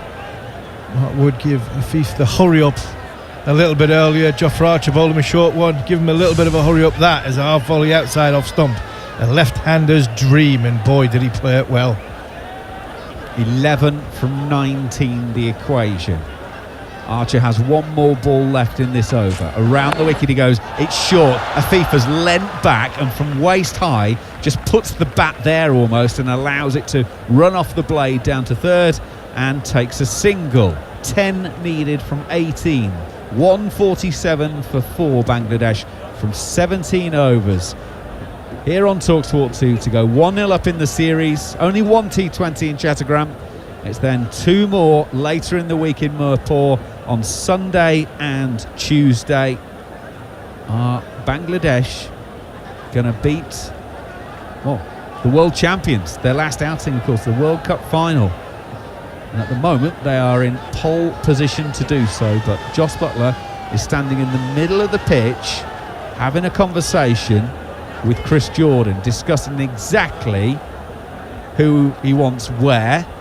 Now, Moeen Ali, as vice-captain, comes and joins in with Chris Jordan. What's the conversation going to be then, Army? Yeah, I think, look, it'll be, are you going to take pace off it so we go a bit squarer and bowl into the surface? I don't think that'd be the right way to go. I think Jordan's a very, very good death bowler of Yorkers. For me, hit them down the ground. You've got to gamble a little bit here now. Got to buy a wicket a little bit. So I think the ball down the ground and saying to Afif or Shakib Al Hassan, right, I'm going to give you a chance to hit it straight. I've got 2 fielders back, and hope that one of them holds out. Because if they don't, if you just run up and bowl it into the surface and take the pace off it, they can just tuck it onto the leg side, push it onto the offside, and just amble over the line here. England need wickets, so might have to risk a bit to get a wicket to get back in the game. Jordan around the wicket, starts with a slower ball to Afif. They will take a single, but that's all. Chris Wokes is the man at short mid-wicket, comes tumbling away to his right-hand side, stops it, so it's 1 taken. 9 needed from 17. Brings Shakib Al Hassan back on strike. So in many ways, Afif has done his job. 14 from 12. He's got Shakib 25 from 20. The sweat pouring off the Bangladeshi captain. Jordan turns, comes in once again, outside of off stump. Shakib Al Hassan hammers that over long off. It's a 1-bounce 4. Well, Shakib's not standing on ceremony. The 150 for Bangladesh is up 152 for 4. Shakib's now got 29 from 21. Well, that's exactly what I was saying. Bowl straight, bowl full, and see if you can hit you straight down the ground. But I was expecting the man to be back on the fence. He's not. He's inside the circle. If he was on the fence, that would have been taken ankle high and a comfortable catch. I'm sure England have got to gamble a little bit. Jordan goes in, goes Yorker length on the crease line. Shakib can't do anything with that one and gets beaten by it. Through to the keeper, no run. 5 from 15, the equation. Better ball from Chris Jordan, but the horse has bolted a little bit. The ball before, got to have a man back straight. I understand it's 10 from 16 balls, but if that's what you're trying to do, they're in catching positions down the ground, straight back over the bowler's head. Bring your man up, square the wicket, and see if you can hit your square. Jordan goes in. Oh, that's hammered by Shakib. Timed that so well. Straight out to Phil Salt, sweeping on the offside. And there's just a single. But you heard through the stump microphones, that was like the snap of a rifle as Shakib's bat makes contact.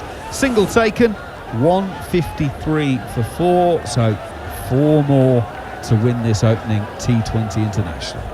Has been a very, very well-paced innings. 35 for the first 50, 28 for the second 50, 41 for the third one, but they knew the equation. They knew they just had to run the clock down from a ball's point of view, and they knew they had enough in the tank to get Bangladesh over the line. Chris Jordan in round the thigh pad of Afif, turned on the onside, will be fielded by Wokes at mid-wicket, single taken. 3 needed from 13 for Bangladesh. 154 for 4. Well, Shakib Al Hassan said at the toss, you can have a bat first, England, because we're not quite sure what the total is that par should be. Well, the answer is they're going to chase down 156 for 6 pretty easily. Jordan is about to set off. And Shakib Al Hassan waits. It's a thick outside edge. Is it going to the boundary? Yes, it is! Beats Mark Wood down on the 3rd boundary. And Bangladesh win by 6 wickets with 12 balls to spare. Shakib Al Hassan, 34 not out from 24 balls. Afif, 15 from 13. And Chattogram has been good for Bangladesh. They won the 3rd one-day international, albeit with the series gone. They win the opening T20 international by 6 wickets. England posting 156 for 6. Bangladesh who chased that 158 for 4 from 18 overs exactly. Shakib Al Hassan finishes 34 not out from 24 balls. A proper captain's knock. The other batters, Littendas made 12, Roni Talukdar made 21 from 14, Najmal Hussain Shanto 51 from 30, Tawid Ridoy 24 from 17. And to be honest, England did have a little window to get back into it. Ridoy was the 3rd man out at 108 for 3. Shanto followed that shortly afterwards, bowled by Wood for 112 for 4, and that was a little bit of a window for England, but they weren't able to get the door open as well as the window, because Shakib Al Hassan, 6 boundaries in his 34 from 24. Afif, 2 boundaries, 15 from 13. Sees Bangladesh home, and Steve Harmison, you have to say, the better side on the day one. Absolutely, 100% best side on the day one. Without Josh Butler, there's not much to shout about from an England point of view. A little bit at the top by Phil Salt, but this is all about Bangladesh and the way they performed. I thought they bowled fantastically well. They held their nerve at the end, and then when they came out to bat, they got off to a good start, a decent start in the power play. The head of the power play on runs from England's point of view, and then Shanto carried on where he left off from that third ODI and hit the ball beautifully. Some of the destructive pulls off Mark Wood, 90 mile an hour, but Wood going 24 in his 2 overs, and then it was the experience of Shakib Al Hassan, ably backed up by Afif, who just run the ball into the gaps and give the ball the batting back to the captain, and the runs per over was never in the game. Shakib Al Hassan said at the toss, not sure what a good total is, so if that's the case, you bat second and react accordingly. Well, they reacted accordingly in a way which Bangladesh knew that if they were there at the end of the game, at the end of 20 overs, they've got a great chance of chasing down this 156, and that was what it looked, and that's what it ended up in being. England, well, they needed wickets, and unfortunately, with the bowling they had, they were top heavy with the ball, not with the bat. Selection dilemma going into the next game. Fortunately for me, they've got one too many seamers playing in the game. They would like one more batter. They haven't got that. It'd be interesting to see where they go, whether it's Riyad Ahmed, whether it's Reece Topley. But at this minute in time, England will go and lick their wounds, and Josh Butler will have to come out and say, congratulations, Shakib Al Hassan. Your team were just better than us on the day. Yep, England had enough for 7 bowlers to have a go. Sam Curran, 2 overs 0 for 18. Chris Wokes, 2 overs 0 for 21. It was 3 overs apiece for Archer and Rashid. Archer 1 for 27, Rashid 1 for 25. 2 overs from Mark Woodcock, 1 for 24. Moeen Ali, the only man to bowl his full allocation, 1 for 27. Jordan, 2 overs, 0 for 16. So Bangladesh win by 6 wickets with 12 balls to spare.